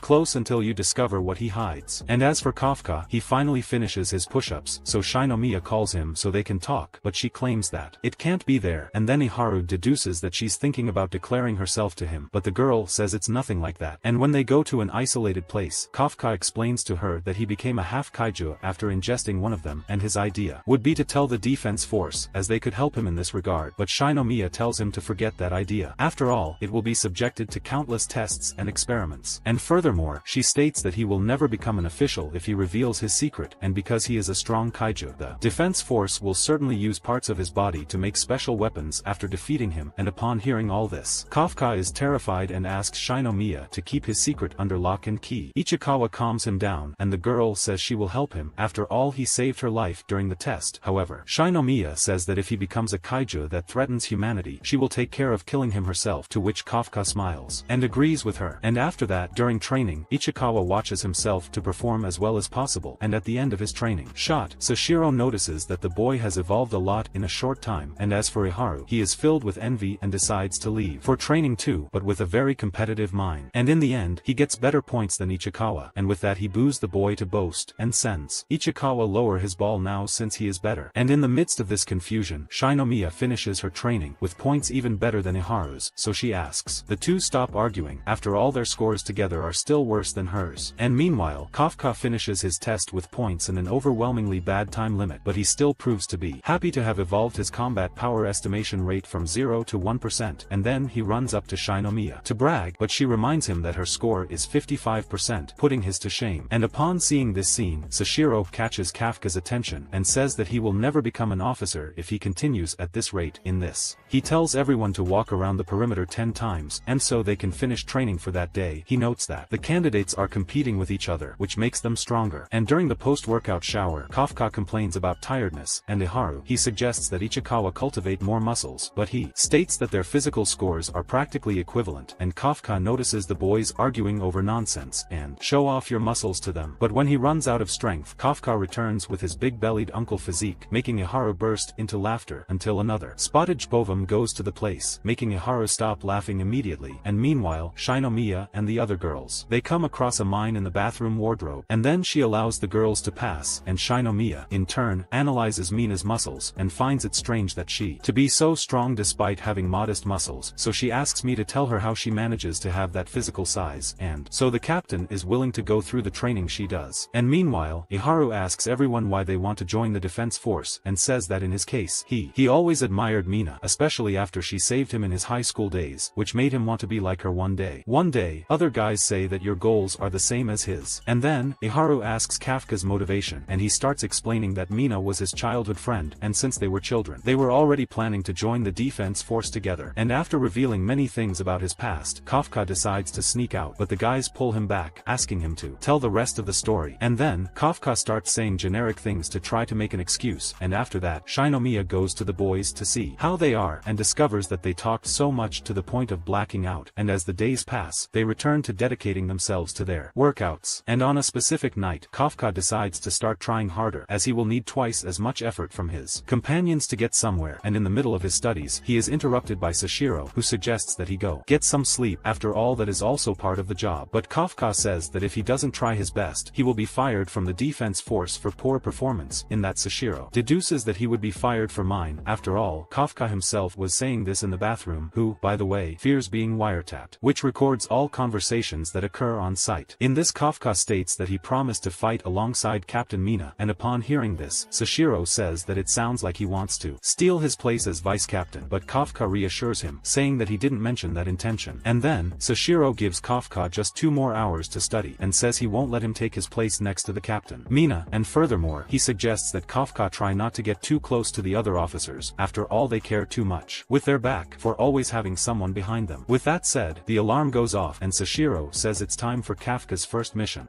And meanwhile, in the operating room, Mina asks Okanaji to give her the report, and then she informs that the evacuation of the area began at 2:45, and at exactly 3 o'clock the guard issues a warns about the appearance of kaijus in the area, with its epicenter being in Sagamihara. In this, they advise the population to leave the place immediately, and as for the popular ones, they question whether the defense force would arrive soon. And meanwhile, Mina asks about coordination with the FAJ, and Okanaji informs about a post-artillery command center which is being built in the Leon Mall parking lot. And as for the Hanju, Okanaji explains that it first appeared on the Kanoa Fault and moved along the underground while growing. From this, she deduces that it has risen after entering the period of proliferation, and emergence of Hanju is linked to the appearance of a high number of Yoju. And in the middle of the meeting, one of the members of the defense forces suggests that they defeat the Hanju in the central sector, as this way they will be able to minimize the damage done to the surrounding area. And as for her, Mina will be responsible for defeating Hanju, and the eco sector will be a point for snipers, as this way they can counterattack the enemies from Highway 16. That being said, Mine informs you that the mission assignment will be Sagamihara extermination operation. Afterwards, everyone goes to their posts, and in one of the vehicles, Sashiro asks if everyone is ready for their first mission, and Shinomiya is still just worried about Kafka and asks him to. He didn't disappoint her. Then he starts to feel sick, as if he was going to transform into a kaiju, and when everyone realizes he is visibly pale and feeling ill, Kafka gives the excuse that he ate too much and that's why he is vomiting. And as they continue further, they reach the extermination area, where Kafka and the others, they come across the mission's Hanju, and then Sashiro informs them that Captain Ashiro's unit will take care of from Hanju. However, this creature is creating a lot of Yoju, so everyone's mission there is to prevent it from the Yoju escape from the killing area, and Sashiro states that this is an extremely difficult mission. Important, after all, it is what will dictate how much damage will be caused to the surroundings, and this is why your turn will influence how long it will take them to rebuild the places. That being said, he explains that the platoons with the rookies will be placed in the rear, which means that they will be the last line of defense. And after giving all the necessary explanations, he asks if anyone has any questions, but everyone, they remain silent, demonstrating that they understood all the points of the mission. And then Sashiro states that at that moment the grades that each one got in training will not be worth "You're welcome." After all, this doesn't help save anyone's life, so they should focus on showing what they are capable of doing in real combat. Then everyone shouts excitedly to start the mission, and meanwhile, one of the soldiers at the post command of the FAJ artillery regiment informs that the evacuation and construction of the command have been completed. In this, Okanaji thanks the team for their collaboration, and says that Captain Ashiro will reach her position in just 8 minutes, and as for Kafka, he comments to Ichikawa that he will enjoy this mission to impress his superiors, and prove that he is also capable. In this, Kafka remembers the comment made by Sashiro, where the boy said he would be fired in up to 3 months if it continued at that slow pace of evolution. And then, Kafka feels his body shaking with nervousness, but besides that he is also feeling very excited about it all. And upon hearing this, Ichikawa understands, after all, this was the job that Kafka so longed to have, and so he tells Kafka that they must make sure their first mission is a success. And in the middle of the conversation, they are informed about the Yoju sighting in the eco sector. In this, Kafka and Shinomiya take action, and meanwhile, Mina finally arrives at the point of shot, and then Okanaji orders them to lure the Hanju to the Brave sector and then leave with the covering fire. In this the command post of the artillery regime receives the message and start the fire of cover for the defense force, but when attacked by them, the monster just moves with a little discomfort but remains standing. And as for Sashiro, he happily watches the debut of the newcomers and hopes that they surprise your seniors by showing how awesome they are. In this Kafka notes that being on a real mission is very different from the day of the test, as for some reason he is calmer than usual, and so he deduces that the suit is giving you all this confidence. In this Kafka tries to attack but ends up being thrown back due to his power of combat being just 1%, and upon seeing this, Shinomiya suggests that he stay back as he still doesn't have enough strength to face enemies so directly. Another member of the defense force begins complaining about the situation, saying that they can't keep acting as babysitters for the newbies. And as for the Yoju, he tells everyone to take it easy for now as they will need to receive more information to be able to defeat them easily. And then Shinomiya says he will take it easy and will blow up anything that appears to be a point weak in Yoju, and upon seeing her finishing off the monsters, the loudmouth is impressed by her strength of the newcomer and states that this is not a power compatible with an amateur person. In this he congratulates her, but Shinomiya acts arrogant and says that he really did a lot well, and then the fight against the Yoju continues, and Furuhashi stands out by managing to kill multiple enemies at once. But when he looks to the side, he notices that Ichikawa is also having a great performance, and the boy explains that he replaced the explosive cartridges in his gun with freezing ones, as this suits much more with him. And what's more, this means he can slow down the enemy in the middle of battle, and with that, Ichikawa believes he will become an even better hunter, as he just needs to get more used to your new weapon. However, he believes that he still needs to get stronger so that his senpai doesn't needs to transform, and in the meantime, Nakanoshima and the others are amazed at how the newcomers of this new wave are strong. In this one of them brags to his friend, saying that he has already killed 6 Yoju, but Haruchi reminds him that 4 of these monsters he helped him kill. And as for Nakanoshima, she stands admiring the appearance of the newbies and gets scolded by the colleague next door. And then she gets serious again and says that in addition to being stronger, the average combat power of recruits is much higher than usual, so she believes this improvement is due to the fact that the top brass is making everyone better. And in the meantime, Okanaji says that observation teams have confirmed that the Juliet sector is already free from the Yoju, and as for the Ikaruga platoon, they will advance with Ichikawa and Furuhashi in the vanguard. In this Kafka notices that everyone is doing very well while he only gets in the way, but suddenly he remembers when the other member of the defense force had said that they must look for the Yoju's weak point, but Kafka states that he will fight with his own weapons. In this he begins to dismember one of the monsters, and notices that its core is not in the same place as usual, and then he continues analyzing the Yoju, and upon finding the nucleus he informs the deputy Captain Sashiro, and says that the core of those Yoju is in the back of the neck, but the area is covered with a hard layer of muscles that serve as a spine. And then he suggests that the weakest soldiers attack the monster from the sides, and in addition to giving this information, Kafka also says that those Yoju have reproductive organs, which in this case, those are those white balls. In this Kafka states that they must destroy these balls, because only then will they stop reproduce, and after listening to the entire explanation, Sashiro says that he did an excellent job, and so Sashiro tells Okanaji to pass this information on to the rest of the team. And as for Kafka, he still doesn't believe it, which was able to help the defense force, and at the same time finds himself traveling in his thoughts. He decides to return to work and begins to neutralize all Yoju corpses so they don't have the chance to reproduce. And as he runs, Kafka tells himself that he will do everything he can to get to the side of the mine, but suddenly he is interrupted by an explosion, and Okanaji informs everyone that the Hanju arrived at the designated combat start point. And then, she orders all FAJ air and land forces to withdraw, as now the force of defense will begin attacking the Hanju's legs, so she asks them to keep the monster paralyzed for as long as possible. And meanwhile, Mina aims her gun at the Hanju, and when analyzing everything around, she notices that all firing conditions have been met, and then Mine prepares its best strike by remember the competition she had with Kafka when they were children. And after she launches the attack, the monster's belly is completely torn apart, as Kafka notes that his rival's power is extremely greater than his, and as for Mina, she carries his second cartridge and fire, and so the monster's vital signs finally disappear, and then he falls to the ground without life. However, Mine fires for the 3rd time, causing the Hanju to stop moving completely, but still, Mina prepares the 4th cartridge, just to humiliate. In this Okanaji states that the Hanju is already dead, but Mina continues with her shot anyway. And meanwhile, Kafka is watching the fight live from afar, and states that seeing Mina fighting is very different than just seeing it on TV. And suddenly, Sashiro goes to him, and explains to Kafka that for him to be by Mine's side, you need to be as strong as her. In this Kafka wonders if Vice Captain Sashiro really is comparable to her, and he explains that his released combat power is not that good with long-range weapons, and that's why he not so good for taking down these bigger monsters. And while they talk, a monster appears behind Sashiro, but he kills the monster easily as he is good at killing small and medium-sized monsters. In this, Kafka is amazed at Sashiro's speed in handling the katana, as the blow was so fast that he could barely see. And then, Sashiro explains that he comes from a family that has been hunting kaiju since the Muromachi period, so his specialty is killing with bladed weapons. That being said, Sashiro explains that the captain and he get special equipment which matches their style. And in the middle of his explanation, Mina calls him and informs him that the Hanju has already been shot, so Sashiro states that things will only start to get better now, because even though Hanju has having been defeated, he still left a sea of Yoju forming on his corpse. Then the Yoju start running towards them, and Sashiro acts very calmly in front of them to this situation and says that they will only be able to return home after finishing cleaning the city. In this, Haruchi states that things won't be as easy as a simple cleaning, and upon hearing this, Kafka starts making fun of him, saying that the newcomer is already turning yellow. And then, Nakanashima goes to the newbies and says that they can leave the rest of the mission with the veterans, however, ignore it and are willing to fight too. And meanwhile, Okanaji notices that the recruits are already tired and weaker, so Sashiro notices, which they did very well, because even though this first mission was not so simple, none of the newbies lost their lives. And when analyzing the recruits overall, he notes that Shinomiya finished the mission with an average of 20 to 30% maximum combat power, which puts her ahead of everyone else. Recruits. However, Sashiro notices that another good candidate is Ichikawa, and as for Furuhashi, he wonders why he isn't able to keep up with Ichikawa. After all, he spent 5 years at technical school training, so it should be stronger. And suddenly, Okanaji informs them that there are more Yoju entering the Foxtrot sector, and upon arriving at the place, Ichikawa notices the clothes of one of the defense employees on the floor, and then he comes across a mysterious man complaining that they destroyed the reproductive organs he put it in the Yoju. From this he deduces that there is someone in the defense force who knows a kaiju very well, as it is not anyone who is able to notice these things. And then the guy turns to Ichikawa and Furuhashi and asks if they know anything about this. And meanwhile, the cleaning crew members, they wonder about the whereabouts of Kafka and Ichikawa, and one of the employees tries to locate them with binoculars. However, he only sees the damage that the kaiju caused in the city, as they comment on the new cleaning crew possibly locking himself in the bathroom again, and so one of them decides to go look for him. And meanwhile, Furuhashi tells the guy that that place is still very dangerous, so he should stay on standby until he receives a warning from the defense force. But instead of listening to him, he simply attacks him, but regrets when he realizes that he missed Furuhashi's heart, and then he deduces that he needs to change his form to be able to fire more accurate attacks. And as for Furuhashi, he notices that his bleeding isn't stopping, so Ichikawa asks him to remain calm and use the suit's functions to stop the bleeding. However, Furuhashi only continues to show interest in knowing who that guy is, and Ichikawa realizes that that being is a humanoid kaiju, just like Kafka. And after the guy assumes his kaiju form, Ichikawa notices that he is the same kaiju who was present on the day of the exam and who defeated Shinomiya. And as for the kaiju, he states that he will not return empty-handed. After all, he can at least take one of the members of the defense force alive. But first, Ichikawa warns platoon leader Ikagura about what is happening and informs everyone that they found a humanoid kaiju. Therefore, he requests that they send urgent reinforcements to the location. Then, Ichikawa hears interference in communication with the platoon leader, and then the kaiju reveals that he has already discovered how their communicators work, and that is why he has already found a way to make that area undetectable to the rest of the world. Furthermore, the kaiju explains that he has developed a technique that allows him to live with humans without being discovered. However, this strategy also works when hunting against humans. That said, he begins to attack Ichikawa, and the boy, in turn, notices that the enemy's shots are capable of going through his suit's shield, and then the monster discovers that Ichikawa is able to see his attacks in advance. In this, the boy remembers a conversation he had with Shinomiya, where she talked about a specific creature which initially appears to be using some type of mysterious magic. However, she tells him to watch the guy's fingers very carefully, because by doing this, he will be able to see the kaiju preparing its attack, and by remembering this, Ichikawa begins to be able to dodge the attacks. So, he takes advantage of this momentary advantage he acquired, and asks Iharu to go get reinforcements, but upon hearing this, the boy gets angry, thinking he is being protected by Ichikawa. And while he complains, the enemy fires once more, and then, Ichikawa protects his friend, removing him from the direction of the fire, and then, he asks Iharu to hurry up and get help. In this, the boy swallows his pride and decides to obey him, and as for Ichikawa, he feels intimidated by the enemy. After all, not even Shinomiya was able to deal with him, but when he saw the fear taking over his chest, Ichikawa remembers his goal in the defense force again. In this, the boy also remembers the day Kafka saved him, asking him to run for help. Therefore, Ichikawa states that the soldier he wants to be is the one who would risk his own life to save his companions. And then, he goes on the attack against the kaiju, and notices that he can at least buy time for his companion to escape the scene, and as for Iharu, he feels that Ichikawa is very different from the previous day, and besides, the boy is mysteriously managing to deal with a very strong kaiju. And halfway through, Iharu falls to the ground, and remembers the day of the test, where Hashina had told them that the limit of their powers would reach a maximum of 30%. After all, few people are capable of surpassing that percentage, but yet everyone there has the necessary potential to achieve this feat. And upon hearing this, Iharu notices that he is stuck at 20% for more than 2 weeks, and because of that, he started thinking only about getting stronger, but seeing Ichikawa always surpassing him so easily, he started to feel a great hatred towards himself. And meanwhile, Ichikawa continues fighting the kaiju, who in turn notices that the boy knows some things about him. However, he decides to show something new to Ichikawa, and attacks him with multiple shots in a row. But exactly at that moment, Iharu appears to save him, and then he explains that he feels a lot of self-hatred for never having changed anything since joining the defense force. However, he states that he will not let Ichikawa save him. After all, he is the one who wants to do this, but upon seeing him there, Ichikawa asks about the help he had left to get, and Iharu tells him to shut up because if he hadn't come back to save him, he would already be dead by now. And upon hearing this, the kaiju understands the situation, but he states that this won't help them much. After all, he is the one who controls what can or cannot leave that area. Then, Iharu notices that the only option they have is to fight, and that's why he asks Ichikawa to help him finish off this guy. In this case, he will be covering while Ichikawa fires at the kaiju until there is no more left. Anything. That said, they put the plan into action, and soon after, Iharu reveals that he also has some conductive cartridges. And upon seeing that the boy will hinder his mobility, the kaiju decides to start his attacks on Iharu. However, he had already received other attacks before, and taking this into consideration, Iharu manages to dodge the attack, as he already has an idea of the timing. Right. He then shoots the kaiju's ankle, leaving it completely exposed, and then Ichikawa releases all his bullets onto the enemy. And after the dust settles, they separate with a wall of corpses, and the kaiju comes out of that shell, confident, and attacks Ichikawa with multiple shots. And meanwhile, Hoshino receives a communication from platoon leader Ikaruga, where he says that contact with Ichikawa and Iharu has been lost, and upon hearing this, Kafka starts to get worried. And then, Shinomiya goes to inform him about the arrival of the humanoid kaiju, and as for Iharu, he despairs when he sees his friend seriously injured on the ground. In this, Ichikawa tries to resist his injuries, and upon seeing him moving, the kaiju notes that it will be difficult to stop his motor functions without killing him, and then, Iharu tries to give one last help to his partner, but the kaiju manages to stop him easily, and says it's time to end the game. And then, he starts torturing Ichikawa, with the intention of making him black out more quickly. In this, Iharu struggles to reach his weapon, but when he sees that he is having difficulty, he feels completely useless for not being able to help your friend. And upon noticing all of Ichikawa's resistance, he states that the boy is truly incredible, and that's why he will certainly reach the rank of captain one day. Therefore, he takes his gun, and says that he will not let his friend's brilliant path end there, but when he fires, Iharu notices that his gun is out of projectiles. And then, the kaiju decides to finish off Iharu quickly. After all, he has already achieved what he wanted, but before he can fire his last attack, he is surprised by Kafka in his kaiju form, who takes his head off with a single punch. In this, Ichikawa regrets having to make Kafka transform again, and as for Iharu, he shows concern about seeing yet another humanoid. There, Kafka asks Ichikawa to remain calm and let the suit close the wounds. Having said that, he walks towards the enemy, and Ichikawa, in turn, says he is feeling a bad feeling, even though I know that Kafka is very strong. Then, the enemy kaiju asks why Kafka is disturbing him. After all, they are both part of the same species. But upon saying this, he soon shows disinterest in knowing more about Kafka's plans, and says that his corpse will be useful, as he is very strong. In this, he manages to land a blow on Kafka in his kaiju form. However, he notes that he will need much more to kill Kafka, and so he summons a greater number of parasites into his body to assist him in the battle. And upon seeing this, Iharu notices that the kaiju was not taking the fight against them as seriously as it is now, so Ichikawa suggests that Kafka run away, but instead of running, Kafka protects himself from the kaiju's attacks, and then begins to hit the enemy directly. In this, the kaiju tries to protect itself with the wall of corpses, but Kafka tears it apart and continues to corner it, and as for the enemy kaiju, he notices that it has much more time to regenerate, and in addition, it doesn't have space to retreat. In this, Kafka remembers that the enemy's core is in his torso, and so, he attacks that area with all his strength, opening a huge hole in the kaiju's torso. Once this is done, Kafka heads towards the enemy and announces his end, but soon after, he is surprised by two members of the defense force, who inform everyone about the appearance of yet another humanoid kaiju. And meanwhile, Shinomiya continues her fight against one of the kaiju, and in the end, she breaks it in half, and soon goes back to wondering about Kafka's whereabouts. Then, she remembers that he was supposed to go meet Iharu and Ichikawa, and at the time, she found it strange that he tried to do that, since communication communication with the two had been completely lost. And then, Kafka explains that if they are with another humanoid, he will be able to sense him, so he asks her to take care of things there while he is gone, and when she sees him transforming right there, she feels a bad feeling about this. Then, she receives a call from the Ikaruga platoon, informing her that they discovered a humanoid kaiju southeast of the Foxtrot sector, and its descriptions match those of Kaiju 8. So, Hashina sends the extermination unit to take care of the situation of the humanoid kaiju, and as for Kafka, he continues without reaction, and then, the enemy kaiju stands up and says that now he knows their weak point, which in this case, is the defense force. In this, he tries to attack the two members who appeared there, but Kafka protects them, and upon seeing this, the kaiju states that he behaves very much like a human, even though he is not that species, and he finds this fact strange, however, soon hurries, leaving the place. Then, Kafka realizes that he needs to find a way to escape too, and at first he manages to lose them, but it doesn't take long for Hashina to find him, and then he tells everyone that he has finally found Kaiju number 8. And upon hearing this, Shinomiya and Ichikawa become worried about the situation, and then the vice captain begins his attacks, and Kafka notes that Hashina was telling the truth when she said that she deals better with medium and small creatures. And then, Hashina decides to stop playing, and states that he alone will be responsible for killing Kaiju number 8. And when you notice that your fists become invalid in the fight against Vice Captain Hashina, Kafka doesn't know what to do, and then Hashina manages to hit him squarely. In this, Kafka notes that he will not be able to survive if he continues to hold back. After all, the Vice Captain's attacks are so fast that he cannot keep up with them, which leaves him above the other humanoid kaiju that Kafka was facing a short time ago. In this, Kafka remembers when he was surprised to see Kikoru's movements, but says that in Hashina's case, he is in a very different category. After all, the boy moves like a real monster. And in the middle of the fight, Kafka dodges one of the vice captain's attacks, but he is still injured, leaving his core a sample. However, Kafka manages to regenerate quickly, in time to be able to protect himself. But upon noticing that regeneration consumes a lot of energy, he decides to start fighting more seriously to prevent more injuries of this type from occurring. And while fighting, Hashina analyzes her enemy, and explains that the fact that this kaiju has 8.0 strength makes it a daikaiju. And then, he decides to fight more seriously, and launches multiple invisible cuts at Kafka, leaving him completely helpless.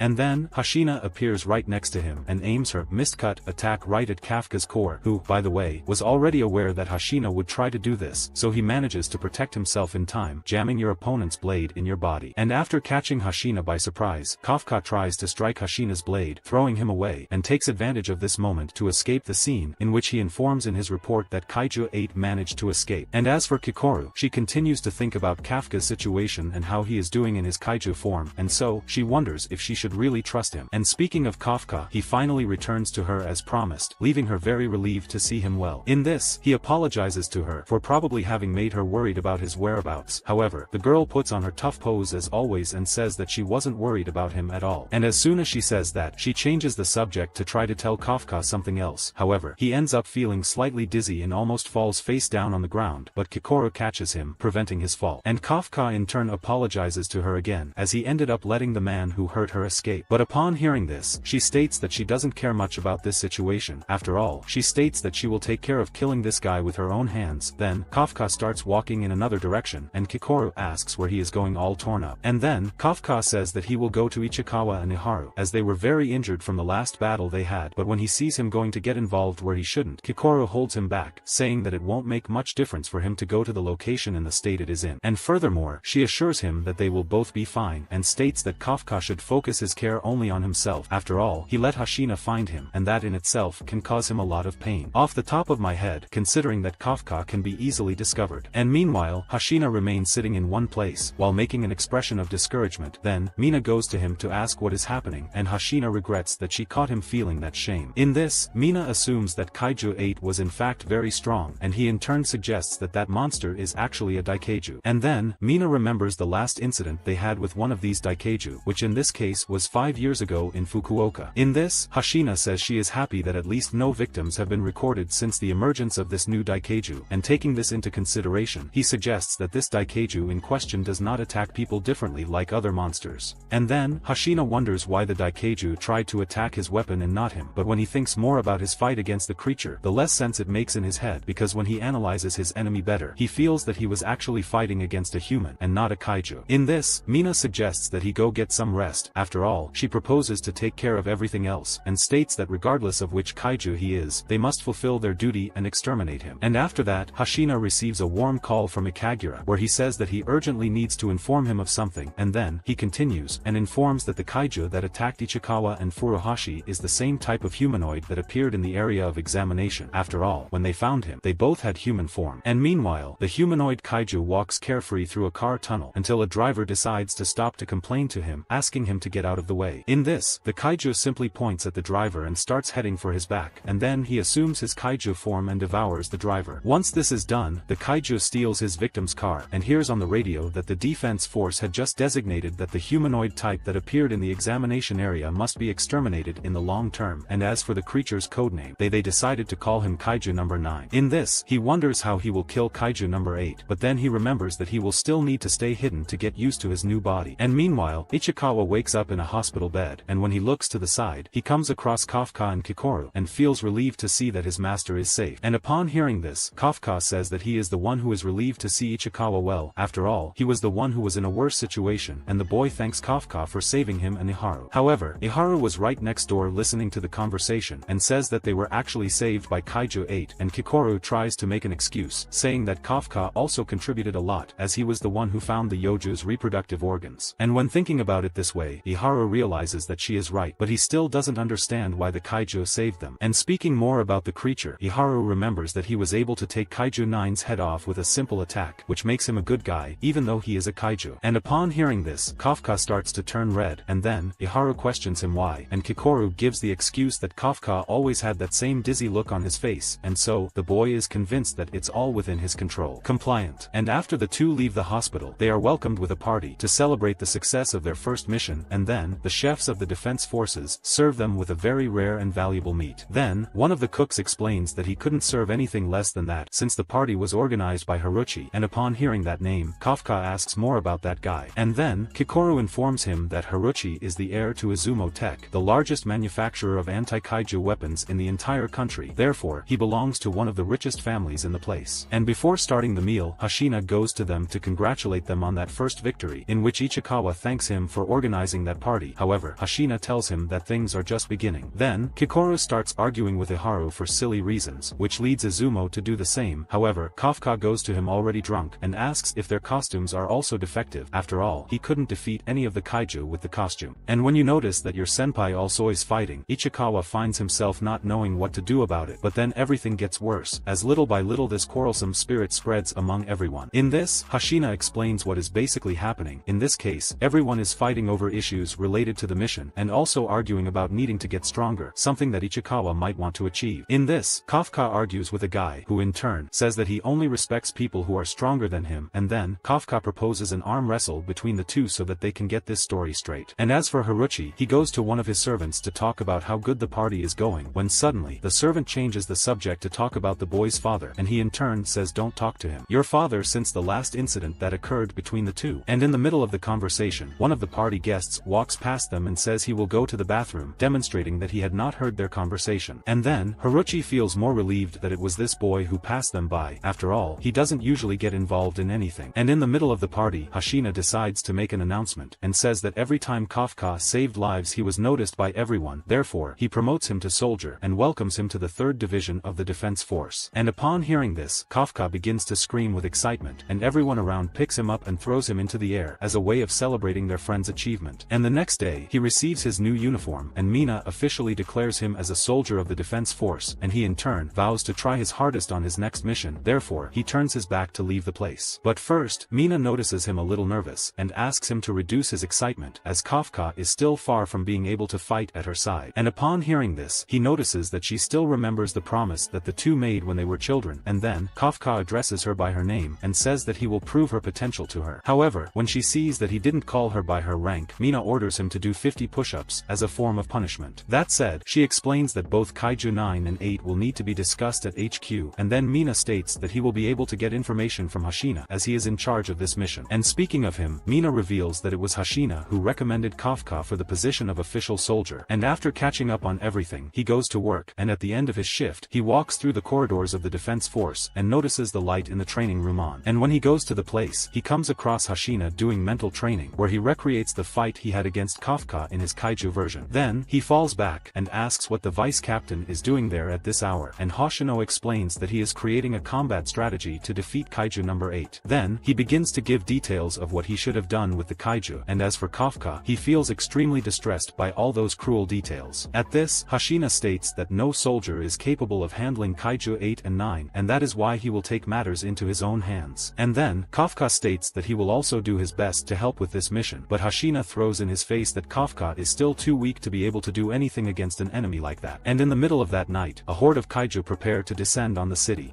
And while studying the Kaiju number 8, Hoshino remembers the fight they had, and finds it strange again that the Kaiju moves like a human. That being said, he remembers Kaiju 9, who is in fact capable of passing himself off as a human, even imitating even the way an ordinary human speaks. And meanwhile, Kafka reflects on the conversation he had with Hoshino, where he assured that he would help the vice captain on the mission to exterminate Kaiju number 8, and then, Kafka gets excited, aiming to live up to Hoshino's expectations. Having said that, he turns his back to go home and sleep, as he will have more work to do the next day. But when looking at the sky, Kafka notices something approaching, when suddenly, he realizes that those lights are actually enemy attacks. In this, Kikoru and the others wake up to the noise of the attack and observe the destruction through the window, and as for Hoshino, he contacts the operations room to understand what is happening, and the assistant informs him that several Kaijus have appeared in the room base, and began to invest in an air attack against them. And in addition, she informs that the strength of the enemies varies between 6.0 and 6.5 points, so Hoshino notices the absence of Captain Ashiro and decides to give orders in her place. And then, he starts asking the night shift soldiers to go to their combat posts next to those of the other shifts. With that said, Hoshino orders them to arrest all the Kaiju in the training area. And upon analyzing the situation further, he notices that there is no damage outside, which means that the objective of those Kaijus is just to attack their base. And meanwhile, Kafka stands from the top of the building observing the entire desperate situation, and soon notices that the Kaijus of the moment are Dragonite-type Kaijus, a species that is very difficult to deal with. In this, Kafka gets in touch with Hoshino and explains that every year 10 Dragonite-type Kaiju are registered, and they all have one characteristic in common, which in this case is individuality in their actions. And taking this into consideration, Kafka finds it strange that they are working in groups, and then, Hoshino suggests that there is a leader behind those Dragonites and that sudden attack. However, it could not be a common leader, but rather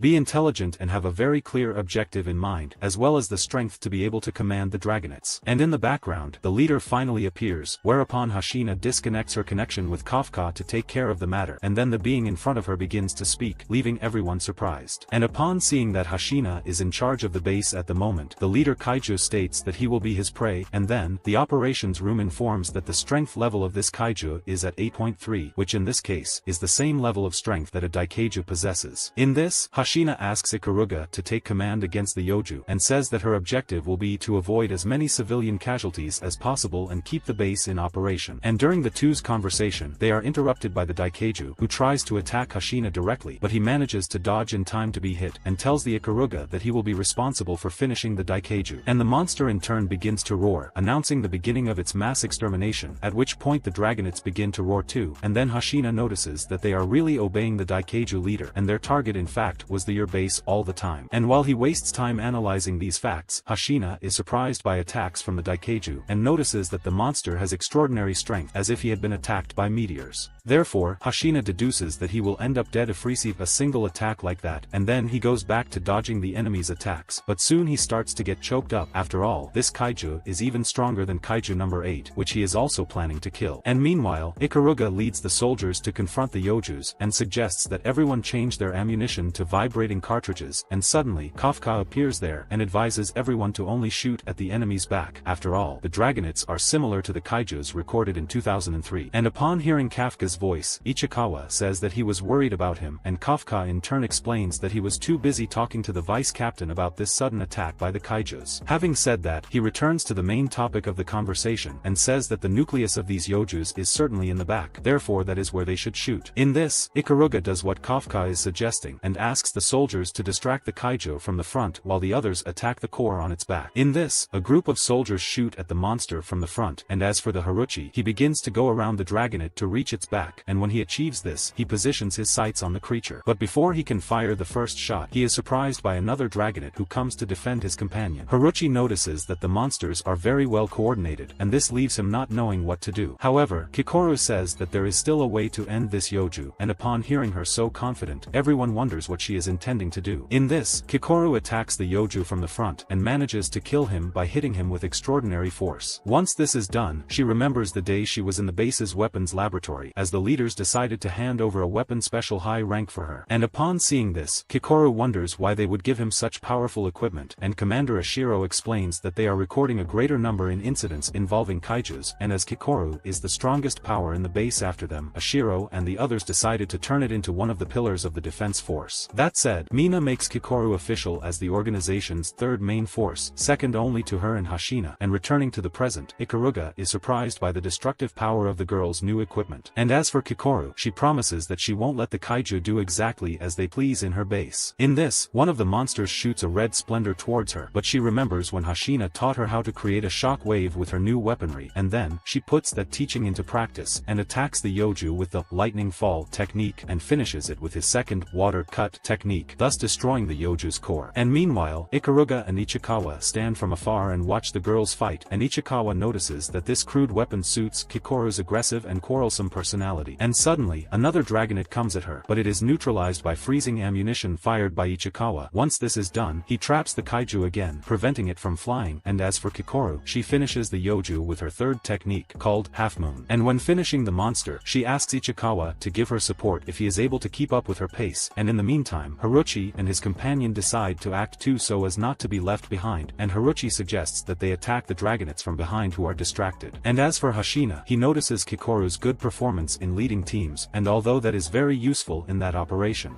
he still believes that the Daikeijuit will be a big problem, so the monster attacks him ferociously again, leaving the operations room team terrified. And in the middle of the fight, Hashina notices that the monster is apparently having fun with that situation, so Okanaji releases the third door of the base, and then, Hashina tries to take the Daikeiju there. However, the monster simply breaks the door, and reaffirms that a simple human will never be able to defeat him, as he is feared and unbeatable even among the kaijus themselves. That said, he finally manages to land a blow on Hashina, throwing him away. However, the vice captain rips off the kaiju's arm in the process, and then asks Okanaji and him to shorten the protocol as the situation demands a certain urgency, and furthermore, he believes that there will be no problem for the other soldiers while he is in the training area with the kaiju. In this, he releases his fighting power at 92% and goes after the kaiju, promising to exterminate him once and for all, and meanwhile, Minace is in danger when facing one of the Yojus, and then, Kafka begins to run towards her to save her. But when he sees that he won't be able to get there in time just by running, he activates part of his kaiju form, and so Kafka is able to run faster and save the girl in time. And upon noticing him being so skilled, Minace deduces that he has finally learned how to use the costume, and then, Kafka disguises it, saying that her guess is right. After all, now he is also an official soldier. And while he is distracted, the Yoju takes the opportunity to try to attack them, but the two are saved by Kikoru, who attacks the Yoju with all his strength. In this, the girl asks Kafka and Minace to support the injured, as she and Ichikawa will take care of the kaiju in the meantime, and before they leave, Ichikawa asks Kafka not to do anything crazy this time, because now he is definitely a soldier, and he can be punished if you do something wrong. With that said, he and the others head towards the Yoju, and Kafka is surprised to see them acting in such a coordinated manner. The operations room informs him that reinforcements have already arrived and are positioning themselves for combat. In this, the Kikoru and Agatsuma squads confirm the defeat of the kaiju, and as for the Takao squad, they position themselves to take down the dragonets with their freezing ammunition, and in the meantime the warehouse area is recovered by the Itakura squad. And upon seeing the base being reconquered, Kafka notes that everything is fine, and so he rushes to rescue the injured soldiers, and meanwhile, Hashina tells the Daikeiju that he picked a fight with the wrong people. After all, he will be defeated from that battle. In this, the kaiju goes at it, and Hashina continues cutting him in his joints, until suddenly, the Daikeiju gets used to his attacks, and decides to counterattack, but Hashina deceives him, using her second technique called transversal cut, accompanied by cross cut. Once this is done, the monster is chopped into several parts, hurts, but it regenerates and attacks Hashina again with even more force, as it finally recognized him as a worthy opponent. And during the fight, Hashina cuts him several times, until she finally manages to find the monster's core and attacks it with her sixth technique. Okanaji celebrates, thinking that the monster had already been defeated. However, everyone begins to feel a strange sensation coming from the Daikaiju, which in turn takes on an even larger body, and what's more, the creature's core changes location, making the Hashina's work even more difficult. And then, the Daikaiju releases steam throughout the training area, increasing the local temperature even further, which in turn increases its strength. Hashina notices that the monster's strength level has jumped to 9.0.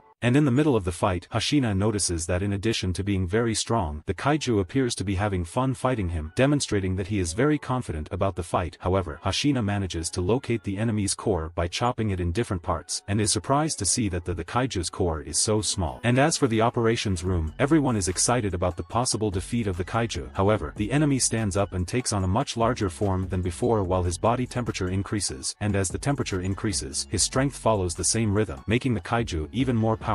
In this, Konomi informs that the current strength of the kaiju is at 9.0, therefore, she believes that the vice-captain will be able to handle that creature alone, and as for Kafka, he notes that Hashina is in serious trouble. However, the vice-captain attacks the kaiju even though he is at a disadvantage, and attacks him with the cutting return skill, and runs away from the enemy again to gain space. In this, the kaiju tells him to stop running, but Hoshino continues with his plan of attacking and running away to defend himself, but while attacking, he notices that his blade is unable to pierce the kaiju, making his fight even more difficult. And then, Hashina notices that she will need to use her speed to hit the core on the kaiju's back. After all, this is the only way to beat an enemy of this level. But suddenly, he is informed that his maximum emission has already been used for 10 minutes, so Konomi tells him to turn off the device. However, Hashina decides to continue fighting with the 1 minute he has left. In this, the kaiju explodes a missile in Hashina's direction, and then he decides to use the smoke screen that formed to his advantage, and tries to attack the kaiju by surprise with his sixth technique. However, the creature notices the vice-captain's movement and attacks him, throwing Hashina away. In this case, the maximum emission is automatically cancelled after exceeding the use time limit, and when they see the vice-captain seriously injured, everyone in the room of operations go into despair. In this, Hashina has a memory from her past, where her father claims that the era of katanas is over, so he advises his son to give up on joining the defense force. And returning to the present, Konomi is still desperate, screaming for him, and then, Hashina asks everyone to stay calm, because even after receiving that attack he is still alive. After all, Hashina left his shield at maximum, precisely to avoid being killed by one of the kaiju's powerful attacks. However, Hashina wonders what to do given that his maximum emission has been lost, so he asks about the situation outside, and Konomi explains that the civilians have almost all been evacuated, and in addition, they are managing to keep the Yoju under control. And upon hearing this, Hashina is relieved, and feels motivated to fulfill his role too, but upon seeing him trying to fight in those conditions, Konomi advises him to stop. But the vice-captain remains firm, and attacks the kaiju with his extermination technique, called empty blow, and after being hit by such a weak blow, the kaiju finally understands that Hashina did not intend to kill him with her weapons, as they alone are not strong enough to do this. And then, Hashina is hit by another missile from the enemy, in which he remembers again the conversation he had with his father, where he informed him that his combat power released with firearms is very low, therefore, he returns to order Hashina to give up on joining the defense force. And furthermore, he explains that with each passing year, more and more giant kaijus are appearing, and as the boy only knows how to use swords, he will certainly end up being killed at some point. And as for the present Hashina, he continues to make an effort despite facing all this difficulty. However, he remembers something else that Mina had told him. In this case, upon discovering that he was a specialist in swords, she decides to ask him to join her team, as his skill with swords will be very useful to her. After all, she doesn't get along very well with any type of blade. Having said all that, she extends her hand towards Hashina, asking him to form an alliance. And to honor the trust Mina placed in him, Hashina continues to face the kaiju, even risking his own life. In this, he returns to attack the enemy with the same techniques as before, when suddenly, the kaiju manages to catch him, and then, Kafka watches the scene from afar and decides to go on the attack to save the vice-captain. And upon seeing that Kafka intends to transform into a kaiju again, Ichikawa soon becomes worried, because if he activates the transformation now, he won't be able to escape later. And then, Ichikawa asks Kafka to give up on that idea. However, he continues forward, and says that the lives of his companions are more important than anything else. But before Kafka fully assumes his kaiju form, Mina appears as well right away and disperses Hashina's monster. And then, Mina begins to bombard the kaiju. However, it regenerates at an impressive speed, making her attacks practically useless, and Konomi informs that the monster's core is in the back between the 4th and 6th vertebrae. And upon receiving this information, Mina prepares for the attack, and as for Hashina, he goes after the kaiju again, and begins to attack him in order to limit his mobility, as this way, the kaiju will become a more targeted target. Easy. In this, Konomi despairs when she sees Hashina continuing the fight, and reminds him that his suit has already reached its limit, and as for Hashina, he realizes that his strength is in fact almost gone. And then, Kikoru comes to her aid, but when attacking the kaiju, she notices that she doesn't have enough strength to even scratch him. However, Hashina asks her to attack the kaiju's wound after he opens the armor. And when they put this plan into practice, the kaiju falls to the ground screaming in pain. However, Kikoru is thrown away and begins to feel sick due to her suit overheating. But upon seeing the state in which the kaiju was left, Hashina notes that that attack will be enough to finish the kaiju. So Mina shoots at the kaiju again and exposes its core, and then, Konomi states that she only has one last round to fire. In this, the Yoju try to hinder her. However, the other members of the defense force go on the attack to help the captain, and as for the Hashina and the others, they continue attacking the kaiju to prevent it from being able to regenerate the area that exposed its core. And meanwhile, Mina prepares her final blow, and before firing it, she recognizes Hashin's value and states that she was right to make Hashina her vice captain. That said, she shoots the kaiju, piercing it along with its core, and at the end of the fight, everyone celebrates the victory, and Hashina goes to Kikoru to congratulate her on her excellent performance in the final moments of the fight. And already Kafka, he is moved to see that scene, and reaffirms that his dream of joining the defense force was always correct. After all his companions make that work very worthwhile. And as for Ichikawa, he mocks his friend when he sees him with that crying face, in which Kafka states that the boy is really very cold, but Ichikawa smiles and says that their work in the defense force is just beginning, therefore, he promises to do his best for the good of the organization. And upon hearing this, Kafka wipes his tears, and is motivated to do the same, and as for Hashina, he decides to go with the captain to take care of the Yoju. However, Mina tells him to go and rest for now. At this, the other members of the defense force advise her to do the same, otherwise her suit will end up overheating. Due to the high-powered shots she ended up, so they ask her to leave the Yoju for them to take care of. And while they talk casually, a mysterious concentration of mass appears in the sky, and the Yoju, in turn, begin to enter this strange mass. In this, Konomi describes that thing as a giant Yoju bomb, and informs that this concentration of mass is increasing its energy levels to explode soon after. And analyzing that thing, Konomi estimates that the explosive power of this cluster of Yoju is equivalent to 20 kilotons of TNT. In other words, this is an explosion equivalent to that of a nuclear bomb. In this, the members of the defense force begin to shoot at the Yoju concentration, but Hashina asks them not to do that, and as for the mine, she states that they will not have time to destroy that thing, as it will soon reach the ground and explode everything around you. And suddenly, the kaiju behind them starts to celebrate and says that they are tied now, and Kafka starts running towards that mass, and activates his kaiju form, leaving everyone around surprised. In this, Konomi informs that they detected a new kaiju with a strength level of 9.8 points. In this case, this was the number 8 kaiju that they were looking for so much. And upon seeing this scene, Hashina confesses that she began to distrust Kafka. However, he began to like him so much that he decided to leave that possibility aside. In this, Kafka begins to apologize to everyone for having lied to them, and also apologizes to Ichikawa for not being able to fulfill what he promised him. After all, Kafka needed to reveal his identity as kaiju number 8. At that point, Ichikawa shouts at him that it's crazy, but Kafka says that everyone put their lives on the line during that fight, so he should do the same. That being said, Kafka throws that Yuju bomb away with a single blow, making it explode far from the city and everyone, and when he returns to the ground, Kafka feels his arms and legs weighing a lot, as if they were going to fall. Therefore, he deduces that he is already too old to try to play hero. In this, Mina goes to him calling him by his name, but soon after she corrects herself and treats him as kaiju number 8 and announces his arrest. And upon being informed about what had happened, the deputy captain of the defense forces is amazed, because in addition to Kafka being a kaiju, he also has the power of a daikaiju, which in this case is one of the strongest forms of this species. Therefore, Itami decides to start moving to resolve this situation. In this, one of the men at the table suggests that they keep this information away from the press, to prevent more light from coming to the case, and in addition, he comments on a rumor from a country which has started research to implant kaiju tissues in humans. However, he doubts this hypothesis. After all, they would have already seen a human with kaiju skin if that were really true, and as for Itami, he suggests eliminating Kafka and using him as a defense force weapon. However, at the same time hearing this, another member suggests that they use Kafka as a living weapon first. And then, the general director, Isao Shinomiya, says that they should leave this discussion until after they examine Kafka, and in the meantime, he remains trapped in an isolated room while he is studied by the corporation's scientists. And after spending a whole day in seclusion, Kafka wonders what will happen from now on, and he remembers what Kikoru told him about them using the bodies of the strongest kaijus as a weapon, so she suggests that this will happen to him if he is discovered by the organization. In this, Kafka regrets having ruined everything just now, and deduces that Mina must be disappointed in him, and suddenly, Mina appears in the room with her team, and says that she will transport him to a HQ facility. And as he passes through the security team, Kafka feels like a complete idiot, to the point where he can't even look his friend Ichikawa in the eye. After all, he believes the boy is foaming at the mouth with rage for what he did. In this, he climbs into the vehicle to be transported, and before he leaves, Ichikawa catches Kafka's attention, and says that he will still return to the defense force, and upon hearing this, Kafka tries to talk to his friend, and then, Mina orders him to pay 50 push-ups for having spoken at an inappropriate time. And furthermore, she takes advantage of the fact that there are no cameras in that place, and says that she was amazed when she saw him protecting them in his kaiju form. However, she also felt that this was his nature. Therefore, Mino states that he is gathering testimonies and images to help him as much as they can, because if they can prove that Kafka is a human, he can still be saved. In this, she explains that the 3rd Division does not consider him an enemy. That being said, she returns to talking to him in a more serious way as a captain of the defense force, and says that he will be transferred to the Ariake maritime base. But as she explains his situation, Kafka interrupts her, and asks if he can still continue trying to stay by her side, to which she responds yes, and states that she will stay waiting. With that said, the vehicle starts to move, and then, Ichikawa stays behind, watching his friend leave, and as for Hashina, he salutes his superior, and Itami momentarily confuses things, thinking he was saluting a kaiju. After all, this is something strictly prohibited in the organization. And upon arriving at the Ariake Sea base, Kafka is arrested again, in which, several days pass since his new arrest, and as for the rookies of the defense force, they continue to think about what happened to Kafka. In this, Iharu expresses his astonishment at that situation, saying that he still can't believe that the old man was kaiju number 8 this whole time. In this, a girl reports that he already saved her from a kaiju, and in addition, she states that it was always a lot of fun to train alongside him, and upon hearing this, Iharu remembers that Kafka also saved him. But even though everyone likes him, the ex-soldier explains that they are not the ones who will decide what will happen to Kafka from now on, and as for Haruchi, he agrees with his colleague. After all, becoming a kaiju is something very serious, especially when it comes to defense strength. And furthermore, Haruchi explains that if this information gets out, it will generate panic among everyone, because if a human kaiju actually exists, people will become suspicious of each other, thinking that the person next to them could also be a kaiju. And when explaining all this, Haruchi states that this is a very complicated situation for them to get into, and in the meantime, Mina asks Abanai to gather some documents regarding Kafka for her. And already Hashina, he continues thinking about everything that happened. Then, another member of the defense force comes to him, and asks what he thinks will happen to Kafka, and Hashina states that Kafka should return to them, because when the two fought, he didn't use his full strength even though he was in his kaiju form. Therefore, Hashina intends to bring him back so they can fight on equal terms, and meanwhile, Kikoru goes to Shinomiya, and asks them not to execute Kafka, as he already saved his life. However, even with his daughter asking for this favor, Shinomiya calls her a fool, and says that Kafka is a real disgrace, in which he delivers an X-ray of his chest, which reveals that Kafka's nucleus is on the left side of his chest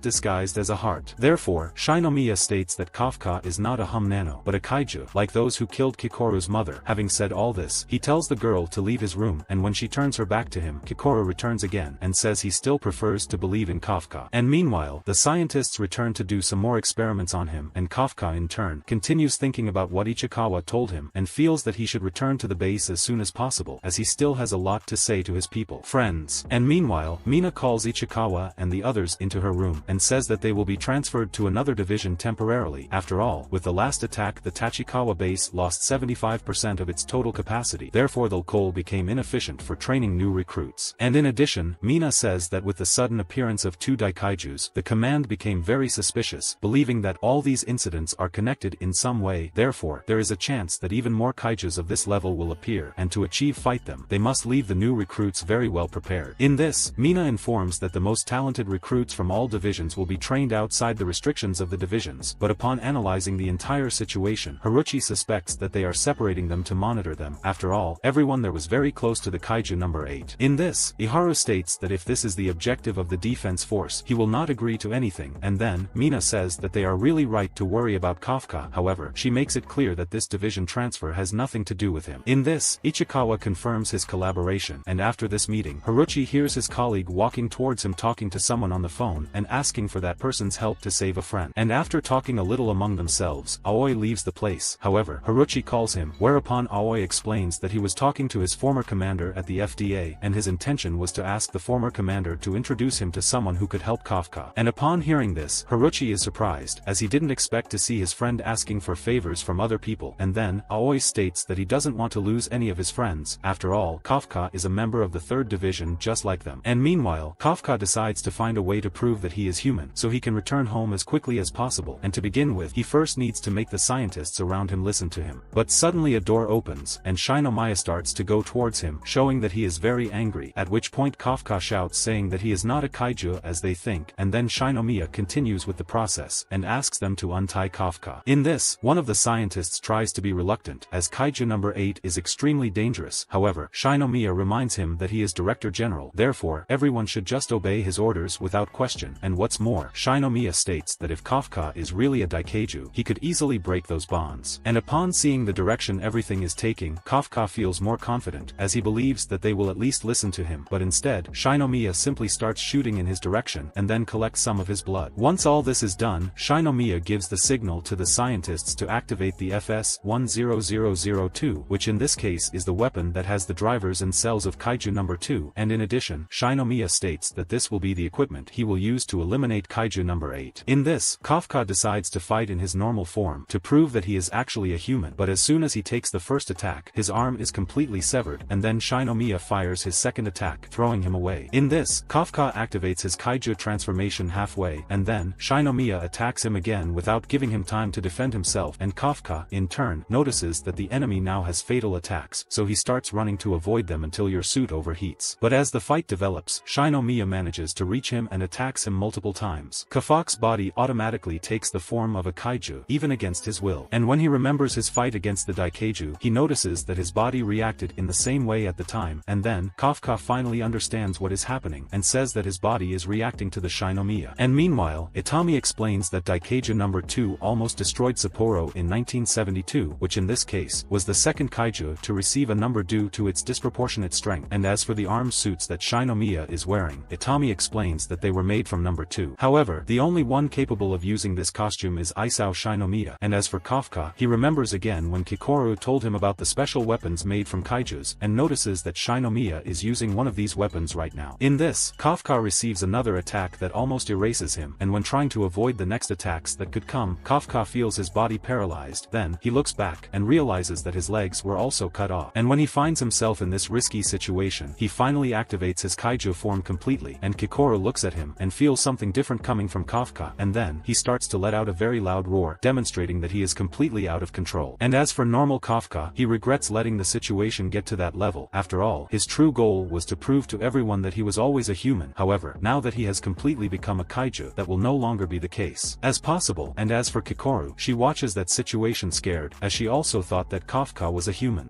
And while training, Iharu comments about Kafka's situation, and Ichikawa shows that he is not so thoughtful about this, as his main objective is to become stronger and stronger. However, he wants to reach an even greater level of strength in a shorter period of time, as this way it will no longer need to be protected by Kafka, and instead it will protect it instead. In this, Iharu asks if he believes that Kafka has a chance of returning, and Ichikawa says yes, and when it happens, he wants to be much stronger, so that he doesn't regret being weak. And upon hearing this, Iharu gets motivated and he decides to start training hard too, and says he won't let Ichikawa pass him by. And suddenly, the lieutenants appear in the room to complain about the scandal that the two are making, and then one of the lieutenants says that that is the day that Hibiki's final fate will be decided, and because of that, he is leaving him very worried. However, the lieutenant next door says that they have already organized a petition and called Captain Ashiro to the headquarters suddenly, so they assume that the news in this regard is good. And upon arriving at the location, she discovers that General Director Shinomiya is still examining Kaiju number 8, and so, she waits for the procedure to end in a room. And meanwhile, the fight between Kafka and Shinomiya continues, and when analyzing his attacks, Shinomiya notices that Kafka is simply acting like an animal. Therefore, even though he is very fast, Kafka still has many openings in his defense, due to your attacks are driven by instinct. And in the middle of the fight, Shinomiya receives a sequence of blows, which leaves Kikoru very worried. However, he stands up and says that number 2's shield protected him from death. And then, Shinomiya decides to fight seriously, and uses his second technique of the defense force fighting style, and with that, Kafka is thrown away, and then, Shinomiya tries to find Kafka's core but without success. In this, Kafka regenerates behind him with his core as the base of his body, and then the two clash their attacks again, and upon seeing Kafka practically fighting with a numbered kaiju on equal terms, Kikoru is amazed. In this, Itami notes that Shinomiya apparently does not intend to kill kaiju number 8, after all, if that were the case he would have already killed him while he was in his human form. Therefore, Itami deduces that the director is planning to test kaiju number 8 to its limit. However, he still doesn't know what exactly Shinomiya wants with this. And as for Kikoru, she analyzes the situation and suggests that her father is actually trying to give Kafka a chance to survive, and meanwhile, Ai explains that her idea when joining the defense force was to save people. But instead, he was the one who ended up being saved by Kafka, and although he is a kaiju, Aoi judges people by their attitudes, therefore, he does not discriminate against anyone based solely on their origin, and upon hearing this, Haruchi states that that's right. After all, the truth of each person lies only in their actions. And returning to Kafka, he finally manages to land a blow on Shinomiya, as his predictions for the enemy are beginning to be surpassed, and as for Kafka, he realizes that he needs to find a way to control his kaiju instinct. However, the battle between the two persists with each one giving their all. And then, Kafka's animalistic instinct makes him grab Shinomiya and press him against the wall, in which Kafka realizes that the general director will end up dead if he can't stop his inner monster. And when looking at Kikoru's scared eyes, he begs the kaiju to stop it, and then the girl remembers the promise she had made to him, where she said she would kill him if Kafka turned into a kaiju that threatens humanity. And when remembering this, Kikoru starts to cry, because now she feels that she will need to put her promise into practice. But still, Kikoru wants to believe that he is a good person, so she screams asking him not to give himself to that creature. As a result, he begins to force himself to resume control, but soon afterwards he is completely devoured by the monster. And as for Shinomiya, he states that he was hopeful about Kafka, however, now he feels that everything is definitely over. In this, Kafka begins to float in a dark and gloomy ocean, when suddenly, he sees the image of Ashiro in front of him, taking his hand, and saying that he will wait for him forever. And upon hearing this, he finally manages to regain control, and takes the punch that was heading towards Shinomiya to his chest. Once this is done, he states that he is not kaiju number 8 as everyone is thinking, but rather Kafka Hibino himself, and as soon as he says these words, he falls to the ground without consciousness, and then the guards go after him and attack him, but Shinomiya asks them to put away their weapons. In this, the 1st Division Captain, Narumi, complains to Shinomiya, saying that he should have given him a sign for help, otherwise he might end up dying. And as for Shinomiya, he asks the medical team to go get kaiju number 8 immediately, as there is a possibility that his core was affected, and after that, the officials demand Ashiro's position on Shinomiya's final report. In this, they comment that she had already been paying attention to Kafka since his enlistment exam. However, according to the corporation's investigations, they already knew each other well before. However, Ashiro states that she never showed him any favoritism because of from that. In this, the officials explain that her report will be just another step in that process. Therefore, the statement she makes will not in any way affect the fate of kaiju number 8. After all, they would not like her to feel responsible for the decision they may end up taking. And with all this explained, Ashiro says that Kafka must pass through the hands of an expert, because only then will they be able to say whether he is a human or a kaiju. And as for her opinions about him, she limits herself to speaking of him only as a soldier. And then, Ashiro reminds everyone that in Operation Sagamihara, he contributed to the mission by discovering the kaiju's reproductive organs. And soon after that, Kafka also helped by rescuing his companions several times, demonstrating all his loyalty to them. And apart from that, in the fight he had against number 10, he was responsible for destroying the Yoja bomb, and this in turn saved the 3rd Division from being annihilated. In this, the officials disdain these achievements, and say that he only achieved this because of his strength as a kaiju. Therefore, this in itself already proves that he is in fact a kaiju. However, Ashiro explains that Kafka barely passed the recruit test, in addition to having already failed the defense force exam several other times. And because he never gave up on his dream of saving people, Ashiro describes him as someone persistent and dedicated, and furthermore, she remembers a day when he showed full support to her when Ashiro was sad, and to her, this is proof that he is all too human. Therefore, she believes that the main factor in considering him a trustworthy person or not is taking his attitudes into consideration, at which point one of the officers gets angry and explains that they are not asking for her impressions about what happened, and then, he claims that she is only concerned with defending her subordinate. However, Shinomiya, in turn, thanks her for her testimony and tells her to return to her post, whereupon she leaves the room, and then the officers comment among themselves that they have already done their part by listening to what she had to say. Therefore, they can now continue execution without any problems. And meanwhile, Kafka explains that his intention in piercing himself was to actually end his life, as he wanted to fulfill the promise he made to Ashiro. In this case, Kafka would put an end to the kaijus that made her cry so much. However, he wakes up next to the director Shinomiya. In this, the director makes it clear that he is not there to hurt him or do him any harm, and when he sees that he is okay, Kafka feels more relieved, because if something had happened to Shinomiya, he would never be able to face the Kikoru again. And then, Kafka asks what will happen to him and his role in the defense force, and first of all, Shinomiya points to the scar on his chest, caused by the puncture that Kafka inflicted on himself, and then, Shinomiya states that if Kafka's heart were the same as a human's, he would certainly be dead by now. And then, he says that he will reveal his conclusion during the meeting. But as for what Kafka is, Shinomiya states that he is in fact a kaiju. However, the discussion on whether Kafka is an ally or an enemy remains open. And at the moment, most of the officers were opposed to the idea of Kafka continuing to live, and when saying this, Shinomiya remembers the moment he gave his opinion to the officers. In this case, his idea would be to make Kafka a member of the force of defense, but without turning it into a weapon like they do with other kaijus. But as soon as they hear this idea, all the officers are against the decision to use a live kaiju. After all, this is a very dangerous thing to do. And returning to the present, Shinomiya believes that Kafka is capable of controlling the kaiju, and what's more, with the emergence of several daikaijus, they will need to make the best use of their resources. In this, one of the officers continues to oppose the idea, due to the fact that they have no precedent, and then, Shinomiya states that this is a triviality compared to the country's defense. That being said, Shinomiya reminds him about the various disasters that have occurred 10 years ago, involving the number 6. And in these disasters, 200 soldiers and 3 captains lost their lives, therefore, they need to worry about defending the country better, otherwise the country will collapse much more easily. And then, Shinomiya states that they can harness the enormous power that Kafka possesses, and use him as the country's hope. In this, he gives his word that his plan is the best to follow. And returning to his conversation with Kafka, Shinomiya asks him to prove that he deserves to stay alive, and Kafka promises that he will do his best to be recognized in the defense force. And meanwhile, Ashiro receives information that Kafka's execution has been postponed, so she passes this information to Kikoru, who is relieved to find out about it. But soon after, she remembers that there is still no reason to celebrate so much. After all, she needs to get stronger to stop Kafka the next time he loses control. And as for Iharu, he happily comments to Ichikawa about this new information. However, the boy claims that he had already expected this outcome from the beginning. And meanwhile, Hashina shows concern about leaking the information that they have a kaiju in the defense force. After all, this will happen anyway. Therefore, Kafka must give even more satisfactory results, because only then can he shut up anyone who dares to criticize this corporate decision. And meanwhile, another kaiju studies the humans and their actions, and says that he has already memorized almost all of the base's plans, so he can take his plan to the next stage, which in this case, is to return everything to the kaijus. The power that fell into the hands of humans. And bro, I only have one things to talk about. The next season has already been confirmed. I'm going to bring it to you, and what Kaiju number 9 is going to do now, a lot of people are going to be shocked, but it's going to be one of the best seasons to come, so leave a like, subscribe, comment down below if you want me to bring you the next season, and don't forget to share this video here with your friend, and let's go towards 50,000 subscribers. I'll stay here and I went.